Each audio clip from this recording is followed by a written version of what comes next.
Hello everyone, what's up and welcome to this special episode of Zugzwang, not report, but just generally. I've got with me the wonderful Ben and my other better Nicholas, as some would say, Mr. Frog. Hey. Yeah, and we're here today to review the balanced Dataslate and Munitorum field manual that GW brought out like last week or something. Friday. Yeah. Friday? Right, recently. Very intentional, I'm sure. Yeah, wasn't, totally not someone accidentally clicking the wrong button. Well, we've been going through it all weekend, obviously, and making up our minds, seeing what's wrong, what's not good. We've had the pleasure of already playing with some change already this weekend. So happy to share all our insights and what we think is the new meta, how the new state of the game is. As you might have noticed, I'm talking with a German accent in English. We've gotten some feedback of people that some international folks also would really love to check out the content we're doing and our opinions. So we wanted to try and do this in English now, this video. Please let us know if you like it or if you're sad about it, if you're a long-time listener and you feel more comfortable with in German. We'd love to know your opinions about this, but we wanted to try it. So bear with us as we try to, handle this properly in English. Anyway, the goal is simple today. We will go through 3 documents. We will check out the new chapter approved companion changes. We'll go through the balanced data slate and then the Munitorum field manual. And just go through all the changes that we have. Right. Brock, Ben, anything to add to the content? Anything you're excited about? Anything you want to tell? Of course, if you have any comments about the language, put it in the comments on YouTube. Oh yeah. Yes, of course. Leave a like and a subscribe and everything. Yeah. Hit the notification bell, all the things. Yeah. Yes, Mr. Roy, you do that very well. And Ben, then do you want to do our sponsor read? Sure. We are proudly sponsored by Fantasy Welt, a German online shop. We've got a link down below in the description if you buy something for the hobby. Just do it over the link, then we will get a little box or little cents from this, which helps us a lot. Yeah. So exactly. All right. We have a lot of content to cover. It's quite a bit, big game. So I think we went on track. I would say let's jump right in and go through the first change. Very small change, but I feel like some might say the biggest change of this update. At least best. I kind of feel like. Mm-hmm. What are we looking at? We're looking at the chapter approved tournament companion, which tells us how to play games, what missions, secondaries, and everything. And we only have a small little change in red here, which we can see right here. What does it say, Brock? It says twist cards and challenger cards will not be used. And notably, previously it only said twist cards will not be used. So no more challenger cards in our tournament games. Amazing. Oh, it's so beautiful. No more challenger cards. That's the only change in here, for anyone wondering. So nothing else is on here. But what a wonderful change. We've had plenty of discussions and opinions on challenger cards here on the channel as well, and just over the community. Having played the full WTC with it, quite the mechanic. Absolutely. I have to say the experience of final round WTC, playing against big knights, going to my coach and saying, I'm going to win 20-0. And then my opponent draws the fallback and charge challenger card in turn 2 and saying, hey, coach, I'm getting wrecked. That was great. Loved that. Felt great. Yeah, I know. Personally, I'm very happy to see challenger cards go. What are you guys' opinion on it? Yeah, I'm really happy too. I don't think that competitive Warhammer needs a catch-up mechanic. Challenger cards are the 3rd try now, as I remember. And maybe the most impactful because they happened more than the other catch-up mechanics. Yet challenger cards, it was like most of the games, they don't matter, but when they matter, they really do change games really hardly. And it's just a little bit of luck of drawing the correct challenger card, a little bit of luck of I have to do not score the secondary so that my opponent doesn't get the challenger card, or I just score the secondary and hope my opponent doesn't get the one challenger card that wrecks me. It was not a great playing experience, in my opinion. They could have nerfed the mechanic and tried to find a way to make them work in not such a strong way. But I'm just glad that they are gone, so we don't have another full year of finding the perfect version of challenger cards. Yeah, I think that's an excellent take. Specifically, what I really disliked about challenger cards wasn't even the part where your opponent could have gotten lucky and really scored a lot of points, or the part where it kept some games closer. I really just disliked the mental load of thinking about, should I score the secondary? Should I not score the secondary? Is it wise to now move on this objective marker? Should I stay off it? If I play fix, will I get challenger cards? Will my opponent get challenger cards? And you basically, I mean, I guess if you use the Tabletop Battles app to score points, you can have a running view. But if you score points like on the piece of paper, you also had to constantly add them up and see, okay, who is how many points ahead right now. It just added a lot of additional mental load. I think that was quite unnecessary. And as Niklas already said, we had the pleasure this weekend to play a tournament already using the old rules, but already without challenger cards. And it was amazing. Yeah. I really, especially for you smashed all your games so high. I'm sure your opponent would have drawn challenger cards every turn, every single turn. It was not like 2 differential points less probably each game. So, absolutely, yeah, it felt great. And especially what you mentioned with the mental load, I also really felt that while keeping score and adding them together every round instinctively. But I was just, right, I don't really have to do this. Like, it was fine to not do it immediately, wait for my opponent's turn and then do it and everything. So that all felt really good. Yeah. And as you said, Ben, maybe there were ways to implement it in a great and balanced way. But I'm also glad that instead of fiddling around for the next couple of months, we just said, okay, you know what, let's just kick it out. Because we just don't need a catch-up mechanic. Yes. You know. I agree. Well, all right. So this is already great start to the data slate. Just wonderful. Let's see if the rest can keep up such a beautiful start. So going to the balanced data slate, we're just going to go top to bottom. Keep in mind what it says here. So only red text is new. Green text means it was changed in the last update before this. So I think we have no changes to the general rules. So nothing new this time, exactly. So let's get on straight into the armies. Starting with the Sisters of Battle, we only have one change. It's for the Retributors. And now they have a great new addition where if the opponent has already destroyed one or more other sister units, they get +1 to hit and +1 to wound on top. That's the only change. Yep. Before they were reroll and or if the condition was fulfilled, instead the +1, and now it's both. Okay, so now we have both. Quite a good rule. Yeah. I mean,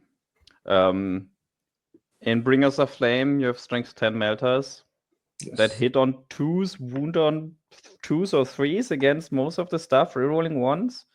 That's quite the conversion rate.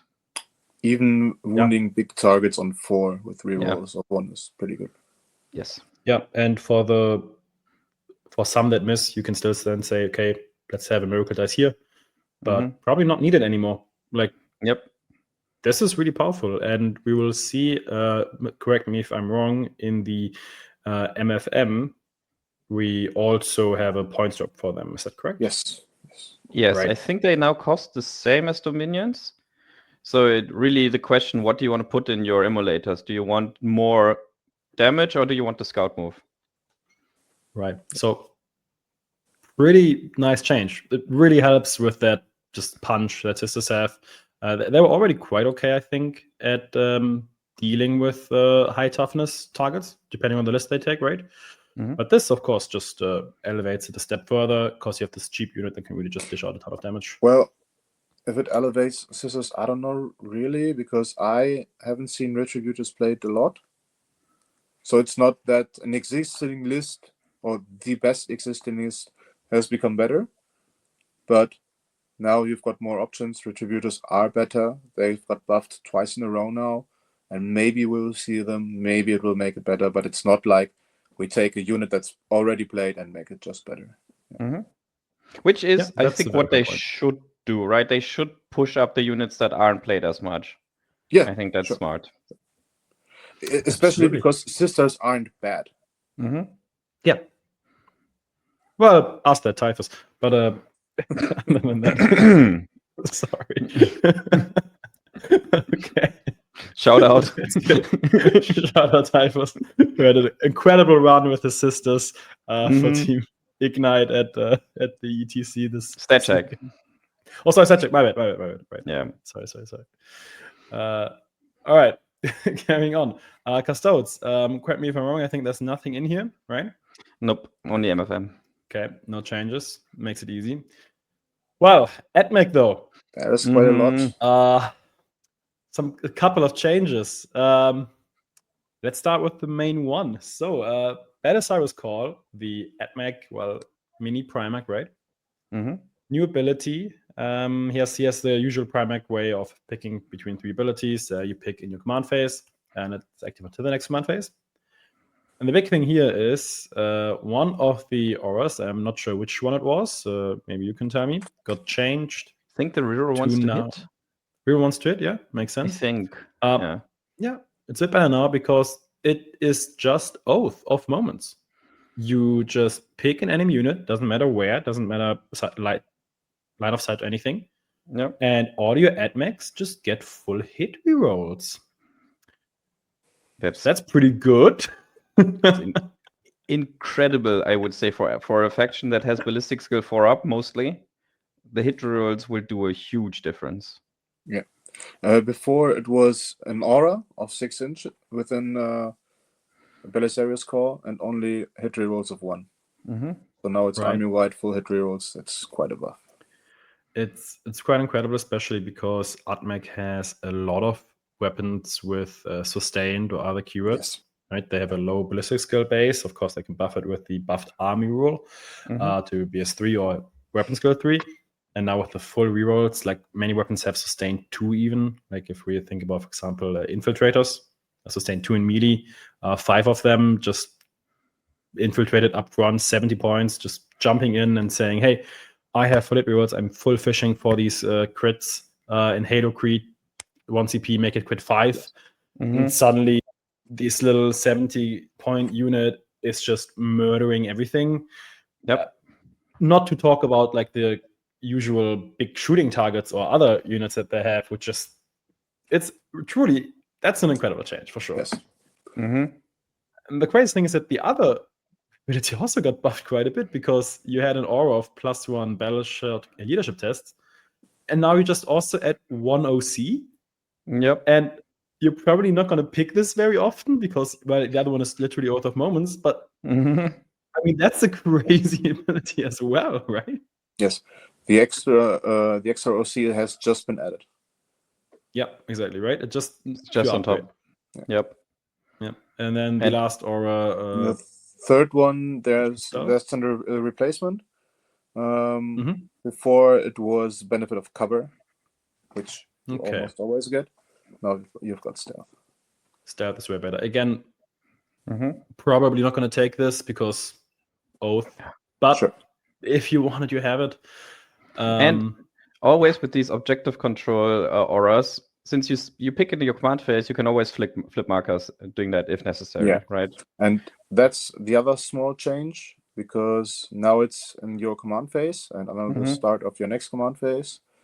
Before it was start of battle round. Mhm. So right. it's mostly better, except the Shrub Psalm. If you go second, then you would prefer to choose it start a battle round. But True. I don't know if you pick Shrub Psalm a lot. I agree. Yeah, See- most of the time not. Yes, indeed. His other change is that his weapon got better. So A lot it used to be, I think, D3 D3. shots. It's just Yep. flat 3. D3, Used correct. to be D3 damage, Yes. right? Now it's D6. And its Melta got Melta was buffed? D3 too. Wow. So Mhm. I mean, that's pretty good. That's a good Yep. weapon. Not gonna lie. That is a good gun. That really hurts. Especially, yeah. He slaps. Yeah, and I Pretty want to good. point one more thing out about the auras. Since AdMech already have the battle line that reduces the opponent's OC if they're close enough, right? So now, if you have just 2 of those models, you can push them to OC6, and then if the opponent even has 5 battle line guys, which usually have 10 OC on it, they go down to OC5, and then 2 of your models just out OC there. Yes. Usually 10 OC battle line. If you do this, it's quite good. Yes, absolutely. The flexibility this gives you is insane. Like, let's say you fight against, Knights. Okay, I need damage. I pick Oath. There you go. I kill Knights now. You go against 120 Guardsmen that have OC3. You say, cool. All my stuff also has OC3, and I debuff you OC. It's truly this is a change that really changes affection. And No, I that's a think good we'll unit. see Admech. Yeah, that's Later on. wow. Call is insane. Yeah, in the Munitorum field manual, we will see he's got some point hikes, but they are well deserved, and I think it's still a really good model now. Yes, Absolutely. This really reminds me of the Bellacore change for Demons, where he went up like 50 points, but the rules he got were so incredible that I was like, oh yeah, gimme. We also have some weapon choices changes. Now, Ben, I rely on you to tell me what exactly changed in the Onaga Dune Crawler. I will look it up because it's not in my mind. Okay, while you do that, we can skip to Irons. I've got it. I've got it. Perfect. Just show me sustained the it's new- 1. So the eradication beam, the dissipated fire was 2d3 attacks. Now it's 1d3 more. 3d3. And the Same rest, with the focus, or yes. And the focus got 1 more strength. And then I think they from used 9 to to strength 10. I think they used to be sustained D3, and it's now sustained 1. Okay. Yes, that's correct. Yeah. Okay. So that I mean the strength buff of course is great, but I feel like sustains D3, especially with Oath available now. But sustained it's only when you roll the 6, but you always get 1d3 more and the attack. Yeah. So I think it's and even still then if you buff. roll even if you roll the 6, you have to roll a 2 or 3 to make it an improvement. So it's a buff, especially. So with it's strength. like you've got 1 sustained already built into the attack characteristic, and now if you got sustained, you only get 1 instead of d3, but you already got 1 sustained. Yeah, that's fair. Okay, and strength 10 is a really big change. Oh yeah, that's huge. That's literally just +1 tune against most tanks in the game, right? Yeah. Yes. And also T5 infantry, like Terminators, for example, which this weapon is actually really good at killing, right? Yes. There you go. Now you win on 2s. Yep. The Wrath Stalkers got a change to one of their melee weapon choices, to the Transonic Razor and Cord Claw. Damage, did this go from damage 1 to damage 2? Am I seeing that correctly? Yeah, yes, it's +1 damage and -1 attack. It used to be 4 attacks, 5 to 1. Now it's 3 attacks, 5 to 2, which is a lot better. Yep, that's really, really good. Especially with Oath, which, again, helps them a lot. And then finally... Got an extra AP on the Taser Goats from the Infiltrators. That's Yes. also pretty Oh, good. right. Oh, That's wow, I a didn't even big see that. change. I And the thought power they weapon has already one more. have this. Oh my god. I thought Because- they already had the AP because this is. Yeah, So Froggy, take it you take it can away, get to Froggy. AP2 in the right doctrina. Yep. That's You have 10 of pretty these guys, 30 attacks, with hit rerolls, sustain 2, at 6-2-1 potentially. Yes. That slaps. Yes. In Halo Street, you slap the 5+ crits on it. Advanced You charge. go full fishing. You have advance and charge. You have the bonus AP, and you just. I mean. I don't know That's how incredible. expensive 10 infiltrators is, but that's a good unit. 140 points. That's not very expensive for that package. That's Yeah. extremely cheap. That is insane. I have a strong feeling we're gonna see a lot of infiltrators on the table. This is honestly Oath of Moments plus this change makes this, I think, one of the best like infiltrating units you could think of. Like, Yes. I don't know what compares to this. This is an incredible unit. We're gonna be seeing a lot of it. Speaking of incredible units, the Iron Strider, the chickens. The ever escalating. Chicken is back on the menu, guys. Yeah. First, it's one shot with Twin Link. Then it's 2 shots without Twin Link. Now it's 2 shots with Twin Link. With Twin Link. Oh my god. So now- compared to the Codex, it's just 1 shot more now. But Yes. I mean, that's double the output. And I don't think they had sustained when the Codex originally dropped, right? I think they had sustained the whole time. I think they had it. I think it Okay. was. Well, It used to be 1 shot with sustained Twin Link in the beginning. okay, fair. Well, now it's 2 shots, sustained, Twin Linked, and Oath of Moments, and hitting on Yes. 3s because we got the army buff like a year ago, right? Yep. That's pretty strong. Mhm. So some of their most used units, I would say, like Imperials were used always, and also the chickens got buffed, while the army itself got an incredible buff from Call. Mhm. And yeah, I don't know about you guys, but I'm terrified of Admech right now. Yes. I think Yes. Admech will be crazy good. I'm just I had- happy. Sorry. Yes. Go I'm ahead. just happy that almost nobody plays them, you know? Almost nobody has the models. I was gonna say, anytime I ran into an AdMac player at a tournament, I had a whole lot of respect because I've got some AdMac myself. I know they had potential when they are played correctly or masterfully, let's say. And now it's really, really strong. I think even some non-expert AdMac players will get some really good results with it. So I think so that now it's not like it's a brain dead army, not at all. But a good player can switch to AdMac and get good results, and you don't have to be an expert at AdMac now. Yes. Yeah. The skill floor has certainly been raised a lot. Yes. Because now you make damage. Infiltrators were a nuisance before, and now they are a nuisance that does really damage. Some more damage buffs, and it's just really, really good. 100%. All right. Well, this is probably the army that got the most changes this update. Let's carry on. Aeldari, I think we have no Dataslate changes, correct? Yes. Yeah, I want to complain Unfortunately about not. this, please. Games Workshop, what? How is there no changes here? Eldar was already extremely strong. What's happening? Arguably, in the MFM, there's even buffs for them. Arguably. Yeah. I think this is an oversight. Yeah, I Eldar completely agree.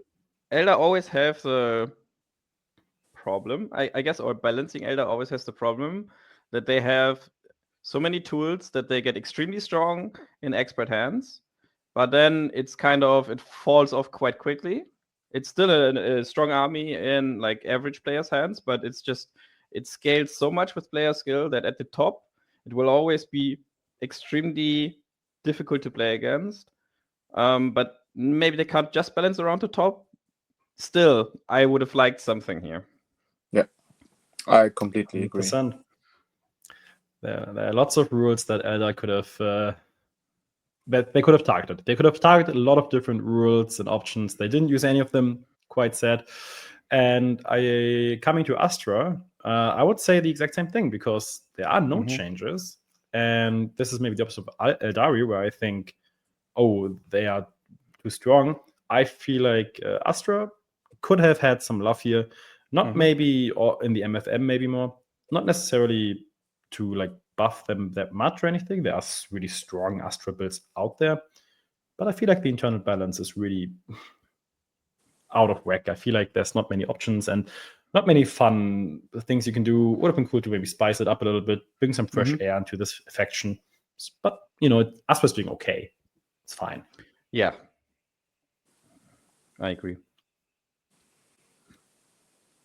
Righty. Well, Ben, look at this. The best buff, no buff. Yeah, but you can argue Black Templars are pretty new, and as we have experienced quite a lot now, new armies don't get fast hits. Yep. You could also argue that Black Templars may not be the best Marine faction, because Space Wolves are still great, Dark Angels are still great, Blood Angels are still great, Ultramarines still great. Some voices shout for Raven Guard now. I think Black Templars are really, really strong. I played them now. 3 tournaments. I got okay-ish results. Good results, you could say. Okay, result. I lost in the final of the tournament. I didn't win a single tournament. No, but I've got 11 games and then went to the first tournament and I went 5-1, got to the finals. I was not a Marine player before. I didn't play a single Marine tournament game. Of course, I played against. I know how they work. Still, I think maybe, even if you have to address Black Templars, maybe not in a Dataslate, but on the Munitorum field manual, just hike some points up for the generic characters and the Repulse Executioner, and I think it's fine because they are pretty cheap. I think the rules are okay. So even if we want a nerf, maybe not here, still I'm very happy. Yeah. Yeah. If there's one rule change I want to see here, it's make the Rep X not give himself the hit rewards. Make it like another. Sure. Space Marine unit. Just because it's bullshit. That's all. That's your only or no balance. Your own shooting phase, maybe. Yeah, that would also be good. Too. Yeah, I mean, I do agree that it's probably too early to address it in a data slate. But also, I think Templars are bullshit and need to get nerfed. Just want to put it out there. I won't be surprised if they get a nerf before the next regular data slate. Yeah, there might be an yet again. I could also imagine that. Yet again, unfortunately, I won't be surprised if Eldar don't get a nerf. To make my blood pump. Speaking of blood. Yeah. There's some changes for Blood Angels. Interestingly, they decided to adjust Sanguinary Guard. Specifically, they are now weapon skill 2 on both their weapons, and the spear got an attack extra. So now basically, instead of choosing between +1 attack and +1 AP or lands, you now choose only between +1 AP or lands. I think the sword is probably still the correct choice because there's a lot of strats that give you lands, and there's not a lot of strats that give you extra AP, and extra AP is really valuable. But honestly, I was just surprised they touched Vanguard at all. I thought they were in a good spot. We'll see later. They also got a little bit more expensive, and maybe they just want to bring them in line with other elite infantry that hits onto something like that. But yeah, I was just surprised to see this. Yep, same. I'm also thinking, I mean, sure, this is a cool change, and I'm happy for Vanguard. why don't you do like a cool change like this to, let's say, Astra? Like, right? Like, why do we change a data sheet ability or stat line for this? I mean, I'm happy for him, but kind of weird choice. Good for you, bloodies. Yeah, good for you. Anything to add, Ben? No, we move on. Completely agree. It's not too much. Demons, whoop-de-woo. Well, I'll take this one. Not much, but one very spicy change is for Legion of Excess, the boogeyman that haunted us in the spring. Used to have full hit and wound rolls in exchange for giving up your fight first, which comboed insanely well with the death wounds of Slanesh demons. Got nerfed very hard down to only giving reroll once to hit and wound, and now back to full hit rerolls and reroll once to wound. Which is obviously great. That's a great buff. But Slanesh got nerfed in like 5 different ways, which was, yes, this army rule, 2 different strats where one strat basically got removed. The take a battle shock test or don't shoot is just now -1 to hit. So kind of just went away because lots of your stuff has stealth. And the pain reflecting squad got nerfed quite hard. Not that much, but still hard.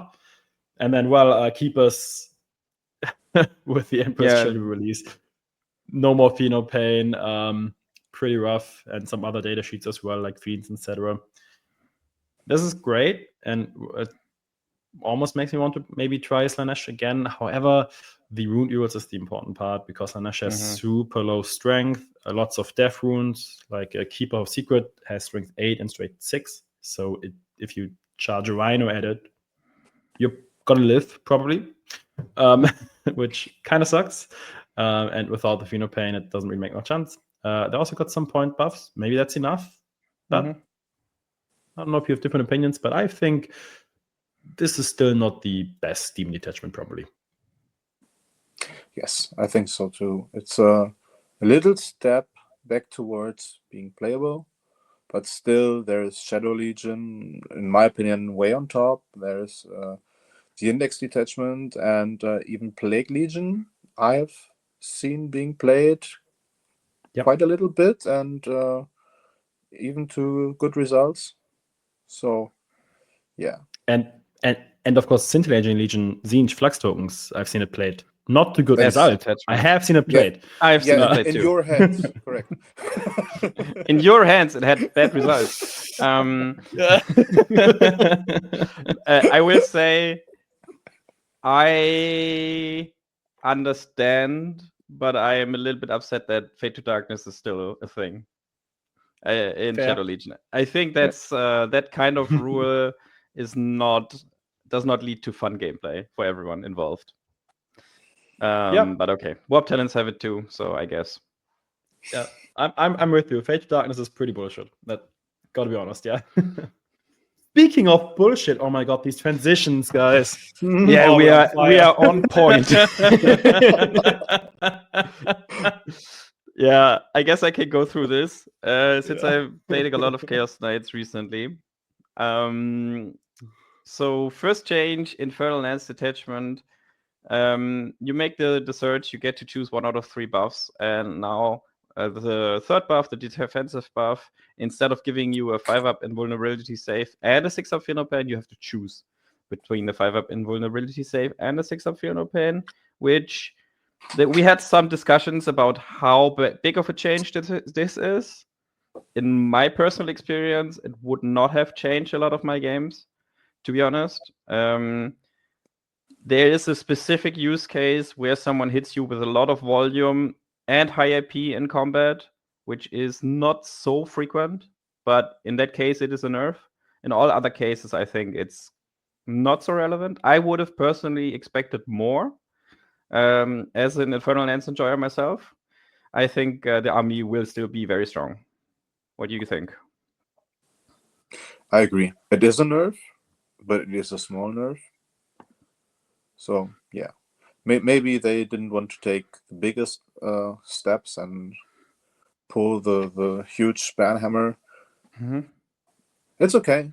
They saw a problem. They addressed the problem. We will see if it's enough. Yes. Yep. Sorry, Niklas, yeah? Also, no, I'm also saying I think it's nice to see. It's probably not enough. I agree with you there. My bloodthirster will be happy that at least you don't have the phenopen anymore when I smack you. But what if you roll 5 ups? I'm still sad. Yeah, exactly. I think most of the time it will just come down on whether I make enough saves or not. Some of the times it will be in exactly enough damage, and then you wish you had the Fear of Pain, but yeah. Sure. Edge case. And then 2 more changes. First of all, Lords of Dread. You can now only use the sticky strat in your command phase, which is a huge change, actually. Yeah, I guess. I mean, I would have said Infernal Lens was already better.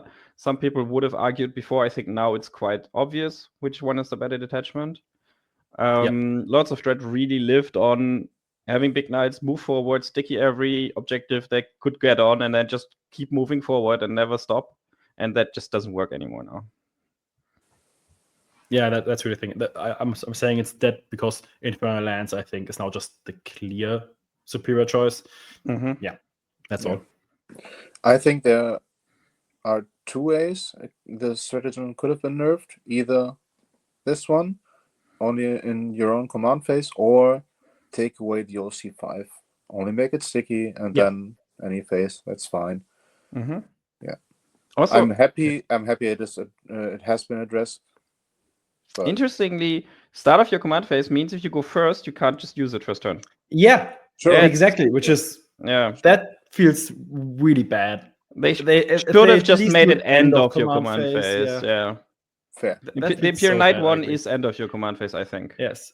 And speaking of badly written changes, by the way, how do you feel about the Knight Abominant buff? Not doing anything, you mean? No, the big buff, you mean? Well, because now as long as you have 3 Abominants and one is in range, you deal 3 times the mortal wounds. I mean, that feels pretty good. Considering the wording is... Oh, no!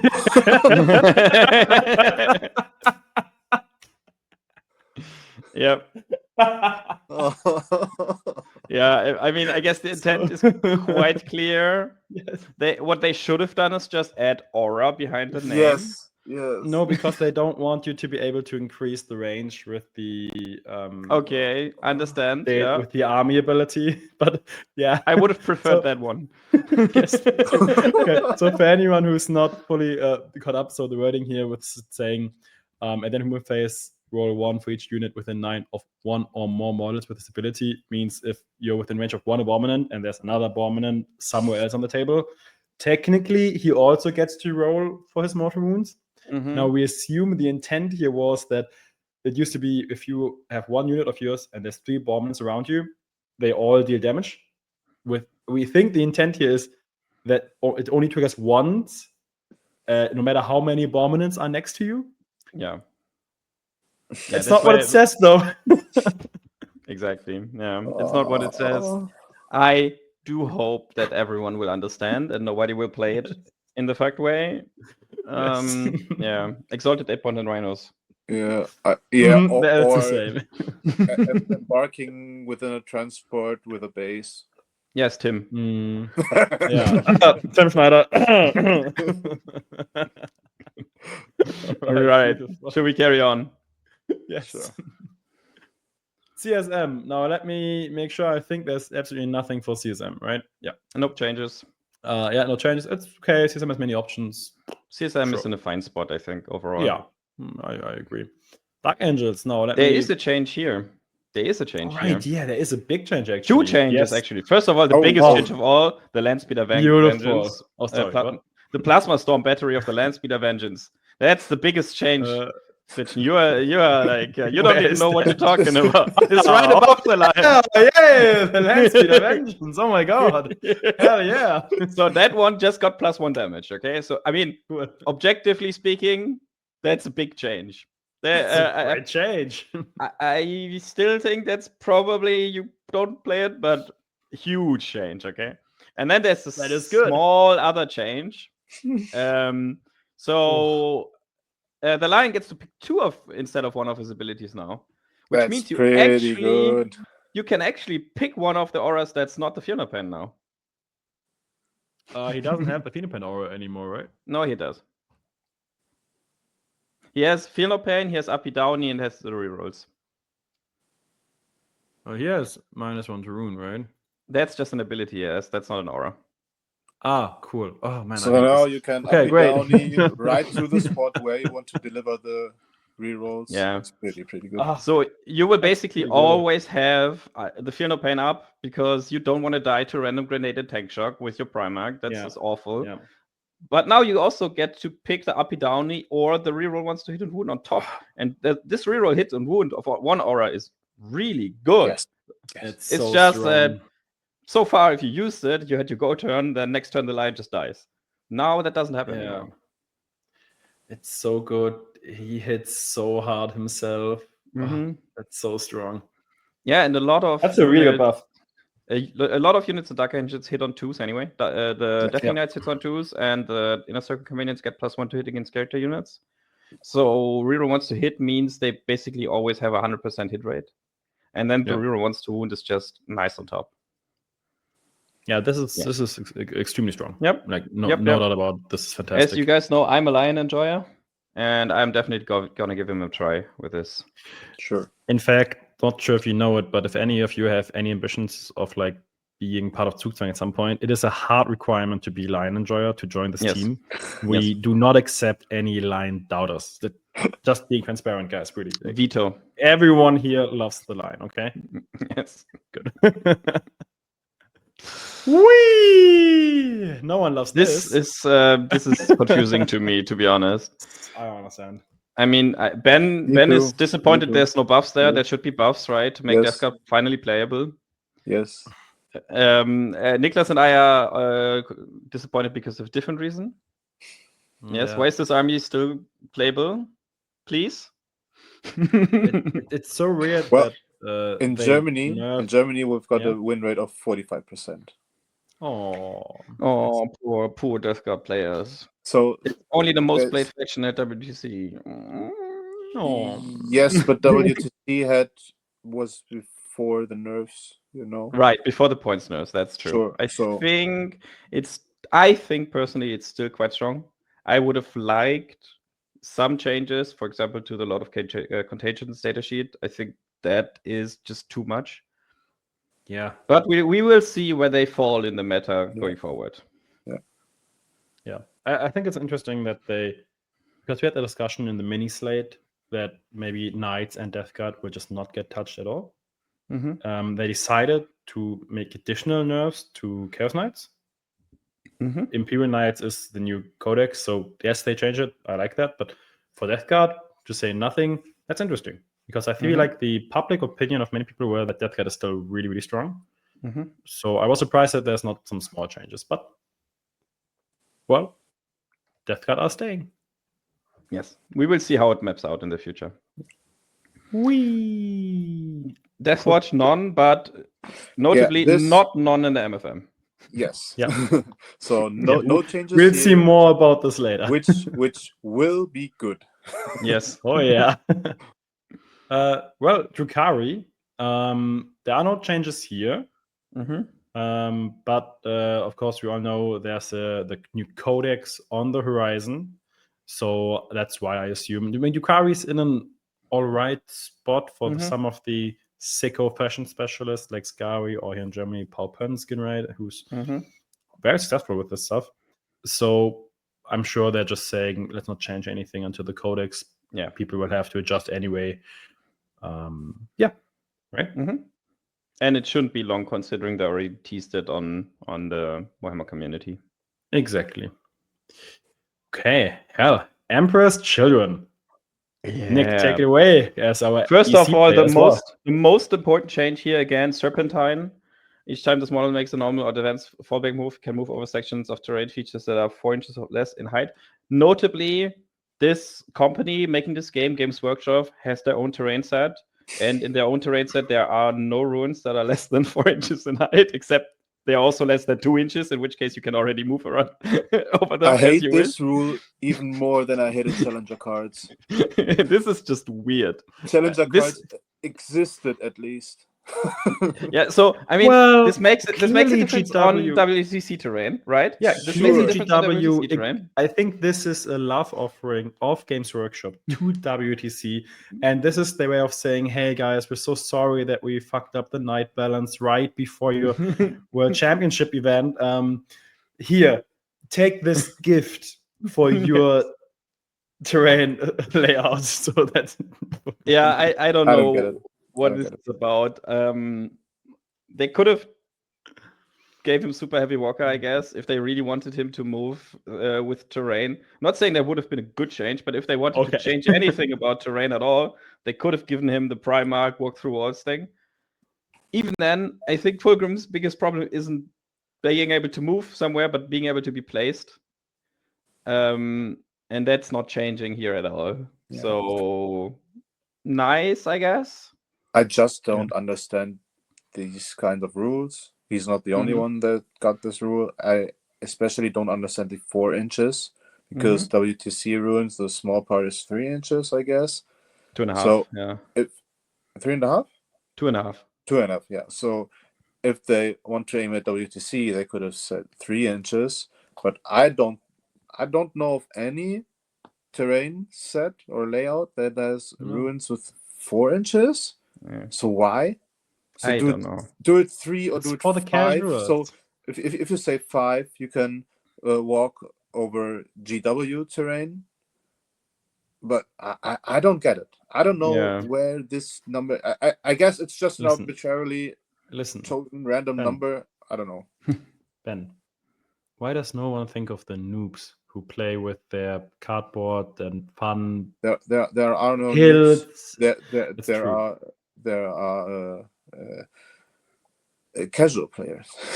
Right. Sorry, my bad. Right. Anyway, storytelling now players. for a relevant change. Yes, for a relevant change, Forest Space just got +1 attack, which, to be fair, they desperately needed. That data sheet was not good. Now, actually, consideration. Yes, I like it. Yeah, it's effectively a 33% damage output buff. Like, all right, that's good. I like this more than just making the data sheet cheaper. Yes, 100%. I think specifically, Emperor's Children had trouble killing high toughness targets, which Flawless Baits help a lot with. And also, that's maybe a more niche case, but Coterie also sometimes had problems skirmishing early on without investing a Lord unit.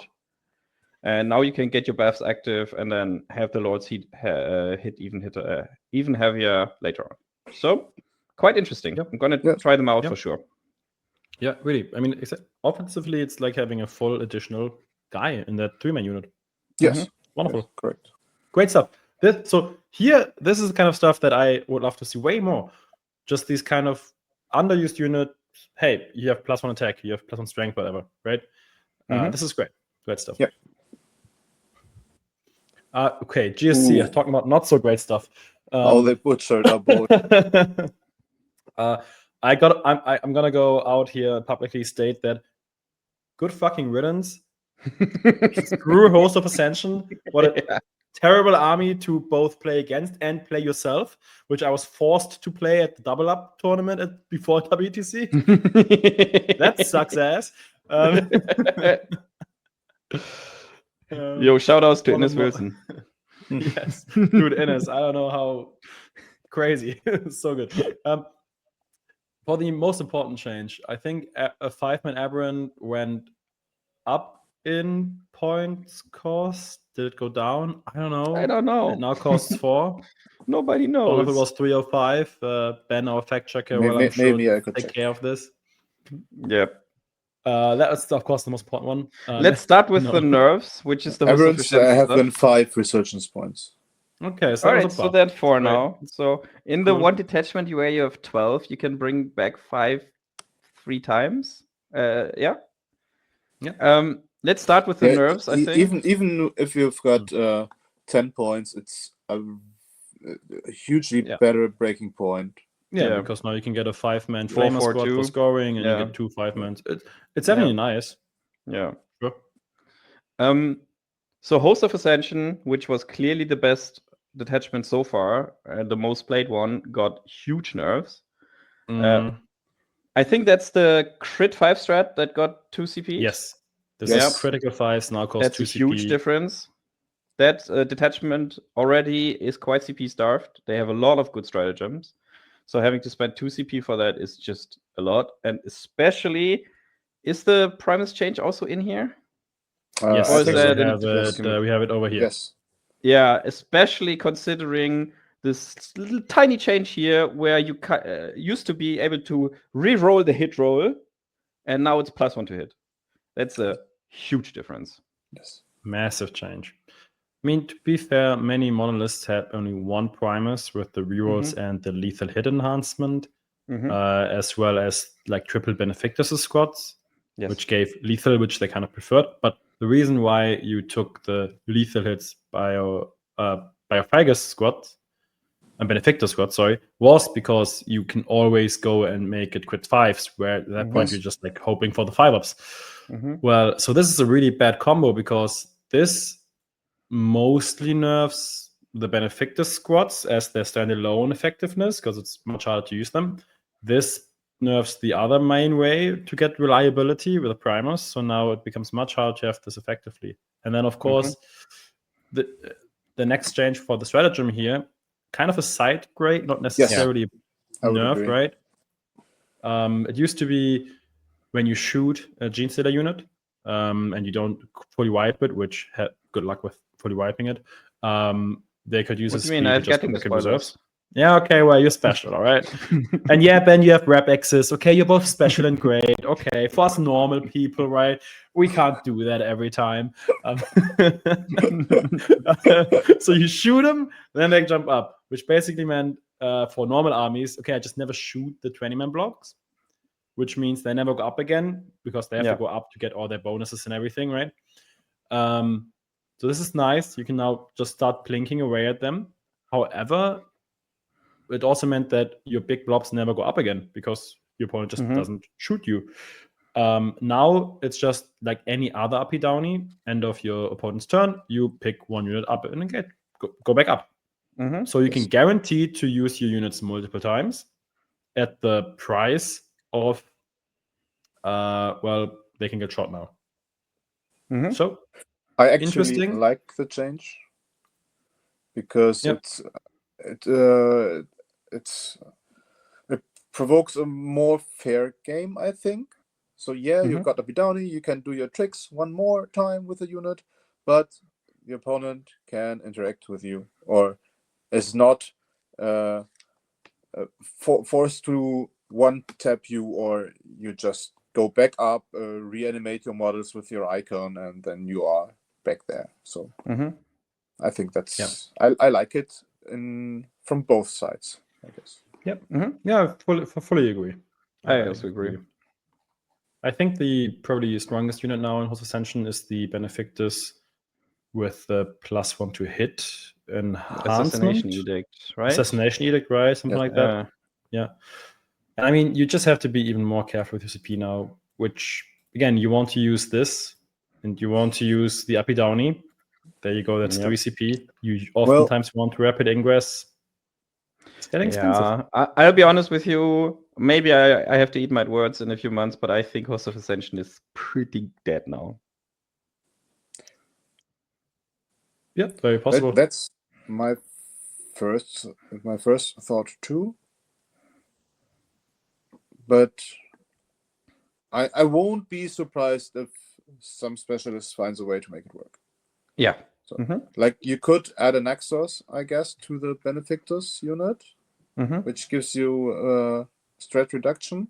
I'm not entirely sure if you can put them. No, you can double up. So, never mind. Never mind. There are some other changes for GC too.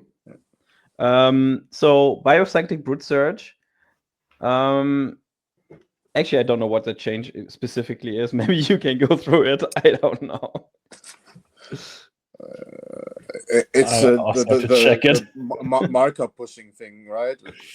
Right. I know the strat was never ever used because it's really bad. Maybe it's usable now? As all the marker changing threats. Yeah. I've ever used. Because you just didn't use the markers, you just come Yeah. in from Yes, Deep Strike exactly. every time. Yep. This is Biosanctic, and the stratagem is called Evasive Vanguard. So it used to say, no, Warped is updated. Damn it. I don't know what it said. No, before it was you target a pure strain Genestealer unit from your army in Cult Ambush. So and now you target one of your Cult Ambush markers. Okay. And I just read it before. Select one of those Cult Ambush markers. You can move that Cult Ambush marker up to 6 inches. Okay. So Oh, wait, no, so it's just. and if So you that just marker reposition is, it now. if that Yeah. marker is still within 9 inches of one or more enemy unit, it is removed from the battlefield. Otherwise, until the end of the battle, you can only select pure strain Genestealers unit from your army to be set up using that Cult Ambush marker. So now it was Okay. very restrictive, and now you just push the marker away. I don't think it is. It is better. Much Of better. course, it is strictly better. I still don't think that you will use this stratagem a lot. Maybe once a tournament. Maybe once a tournament, yeah. Maybe. Once a tournament, it's your game-winning play, though. Sure. And Yeah. if it is not, you should never use this stratagem. Right. We have I would say we have the exact same change for Outlander Claw, the biker detachment, which Yeah. probably is Yeah, I also think so. like Yeah. the Yep. same wording, right? Yeah. So I And guess there's it was another before one. Bikes Ethel only? and Jackals before or something yeah, like that. but this was a bit different. I don't know what the previous said, but the effect seems very strong. Wait, I don't know that's what just a the- 6-inch rapid ingress, right? Right? Is that not just the 6-inch rapid ingress? It sounds like it. Right? Yes. What That's was good. the previous Yeah. wording? Yeah, Ben. Fact checker, I will Ben, look up please. Xenocreed deeds. Xenocreed. Congratulations. The downtrodden rise. Downtrodden rise. Downtrodden rise. When has changed to end of the reinforcement step of your opponent's movement phase if you have no Cult Ambush markers on the battlefield. So now you can do it with Cult Ambush markers on the battlefield. Yep. Target is no change. So it targets Acolyte hybrids, hybrid metamorph, or neophyte hybrids. Yeah. And the effect. This phase, you can set up your unit on the battlefield without using a Cult Ambush marker. When doing so, set up your unit anywhere on the battlefield that is more than 9 inches horizontally away from all enemy units, not within your opponent's deployment zone, and wholly within 9 inches of one or more battlefield edges. So it's just like put it anywhere you want, except of nowhere you want. And 6 inches away. Yeah. Mhm. So anywhere you want. Really good. It's quite good. Like And this there's not the restriction. because- You don't have to have you don't. Yeah. So you can have And Cult Ambush markers and still use this. and you can use this and rapid ingress. Mhm. You can just Sure. bring 2 units down in that Yes. turn and just say, "Hi guys, we're here." That's pretty cool. Yes. Honestly, yes. that's great. And just saying, I have seen Xenocreed being played before. Mhm. So we'll see if that's good enough. It's a strong ability. All right. Yes. I Very think they cool. have been played because they've got some good stratagems, and now a not played Yes. stratagem has become really, really good. Yeah, I Maybe know we will see a shift. they have ton of volume, like trucks, and then hybrid metamorphs coming out of them with Yes. like the flame and everything was pretty powerful. This is a buff. This is a great buff. Yeah. Yes. Speaking of not great buffs, actually, Grey Knights. That's that. Well, also, It's the same thing when with the new actually, codex, right? but that codex isn't that new, to be honest. Time has But it just gone also by, isn't Pretty new. but I think it's more than a month. right. But it's also not like it's not that impactful. I think it's like around as old as Black Templars, isn't it? Was maybe it even together with same them week? or something? Were they the same week? I don't remember. But I think it's the yeah. same week or just 1 week Black Templars, 1 week Grey Knights. So Okay. yeah, in my Yeah. mind, Grey Knights is a Picasso codex where they've got good rules, but the rules are not there where they belong. Yeah. And also Yeah. kind of not very fun codex in terms of combos and stuff. Yeah. Like very restrictive, I feel like. Mhm. I mean, carrying on, Imperial Agents, yeah. All right, next one. It is a bit sad. It is a bit sad, I think, just briefly going over agents, that they make the Soul Codex and then they just forget it. I don't know what the point was but of that. they forgot the codex when writing the codex, right? Yeah, but why? Like, I don't know. yeah, okay. Anyway. Yeah, let's I move on. was excited about an Imperial Agents codex. It was just not really good. Yep, the one agent player in Germany has my condolences. Yes. Indeed. Yes. I mean, Atlanta's coming up. Maybe some more brave souls will play agents there. I played them there last year. Who knows? I would love to play them again there and get my one free win of the tournament. That would be wonderful. So now we have something interesting. They have changes for a codex that isn't officially released yet. Next weekend is the official release date for Knights. I mean, stuff got previewed already, so we know the rules, but technically it's not out yet. And they're already making very big changes. Like Valor Strike, I think everyone was in agreement that the pure speed that you could get in that detachment for an Alpha Strike was way too much. They lost multiple things. First of all, the detachment rule, they lost advanced rerolls. That's good. I mean, they can still advance and shoot, but no advanced rerolls means it's way less reliable.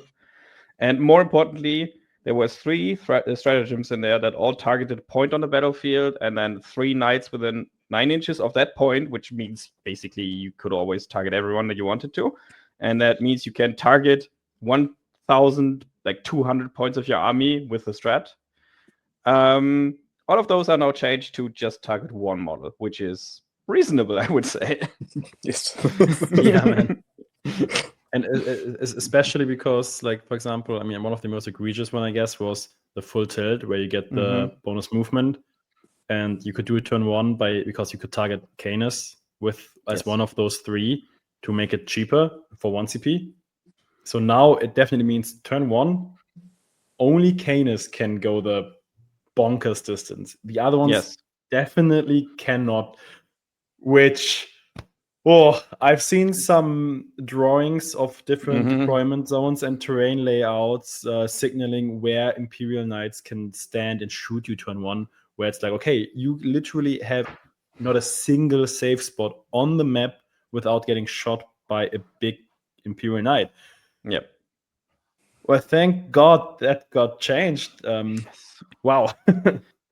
Now, to be fair, I have a hot take, and my hot take is that this wasn't even the strongest detachment in the codex. We'll see about that, but I'm still happy that this obvious bullshit got nerfed.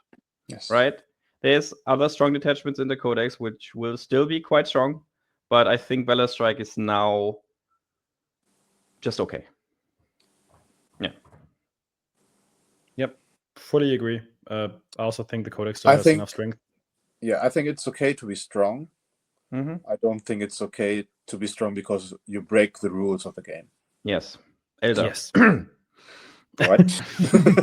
Yeah, no, that's perfectly said, Ben. I agree. It's so much not fun when you are against this and you're like, okay, well, my army just cannot handle that because Shut up, I Shadow never Legion. had to handle this. Yeah, shut up, Shadow Legion player. But yeah, just since I said Eldar is stupid, I just want to reiterate that in this detachment, an Atropos could move 25 inches before, and that's all I want to say. Warp spiders? That's slow as... Yep. So Leagues of Votann, none. That's fair. That's completely new. No, it's bullshit. They need a 20% point drop across the whole codex. Otherwise, they're unplayable. Says Tim as he wins the tournament. Oh my god. Anyway. The point drop will follow. Yeah. Yes. Necrons. Oh, yeah, very quite a big change change to too. Necrons. It's interesting because really this one, really, depending on who you ask, is quite a strong buff or quite a strong nerf. Wow, really? Oh, well, if you ask me, damn, that's a big nerf. Movement is quite good, especially in an army that does move slower than most armies, right? Yes, Necron Warriors move 5, Doomsday Arcs move 10, I think. And extra movement gets them quite a ways. Now, what he lost is ignore modifiers, which is insane. However, I'm pretty sure most of the time everyone uses reroll ones to hit. Yes. I mean, yes and no. It depends on what build you're playing. Maybe the Destroyer Detachment, I don't know the name, is now, Annihilation Legion? yeah, maybe a little more playable. They've got the buff before where Locust Destroyer got the extra P. Mm-hmm. So now you get the score packs with movement 10. Mm-hmm. We just spoke about Valor Strike, right? It's even good for Awakened Dynasty.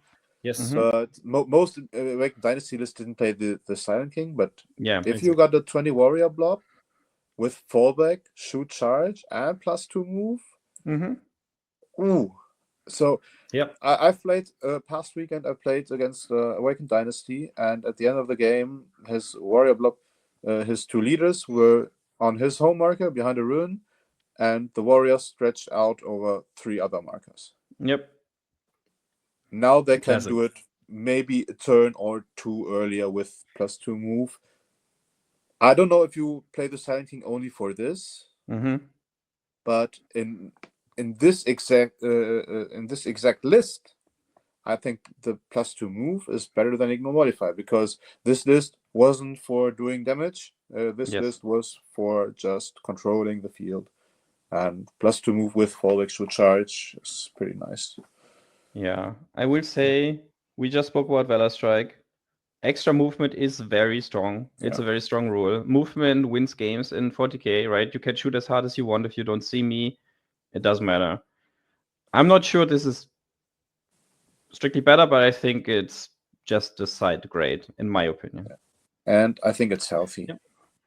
Yeah, that's for sure. The Silent King was the last model, I think, that had full ignore modifiers. Yeah, there are some like specific individual rules that still give it, stratagems have full ignore modifier, I think. No. Eldar Strat also only says hit and ballistic and stuff modifiers. They no, still also AP and damage, I think. All right. Yeah. Okay.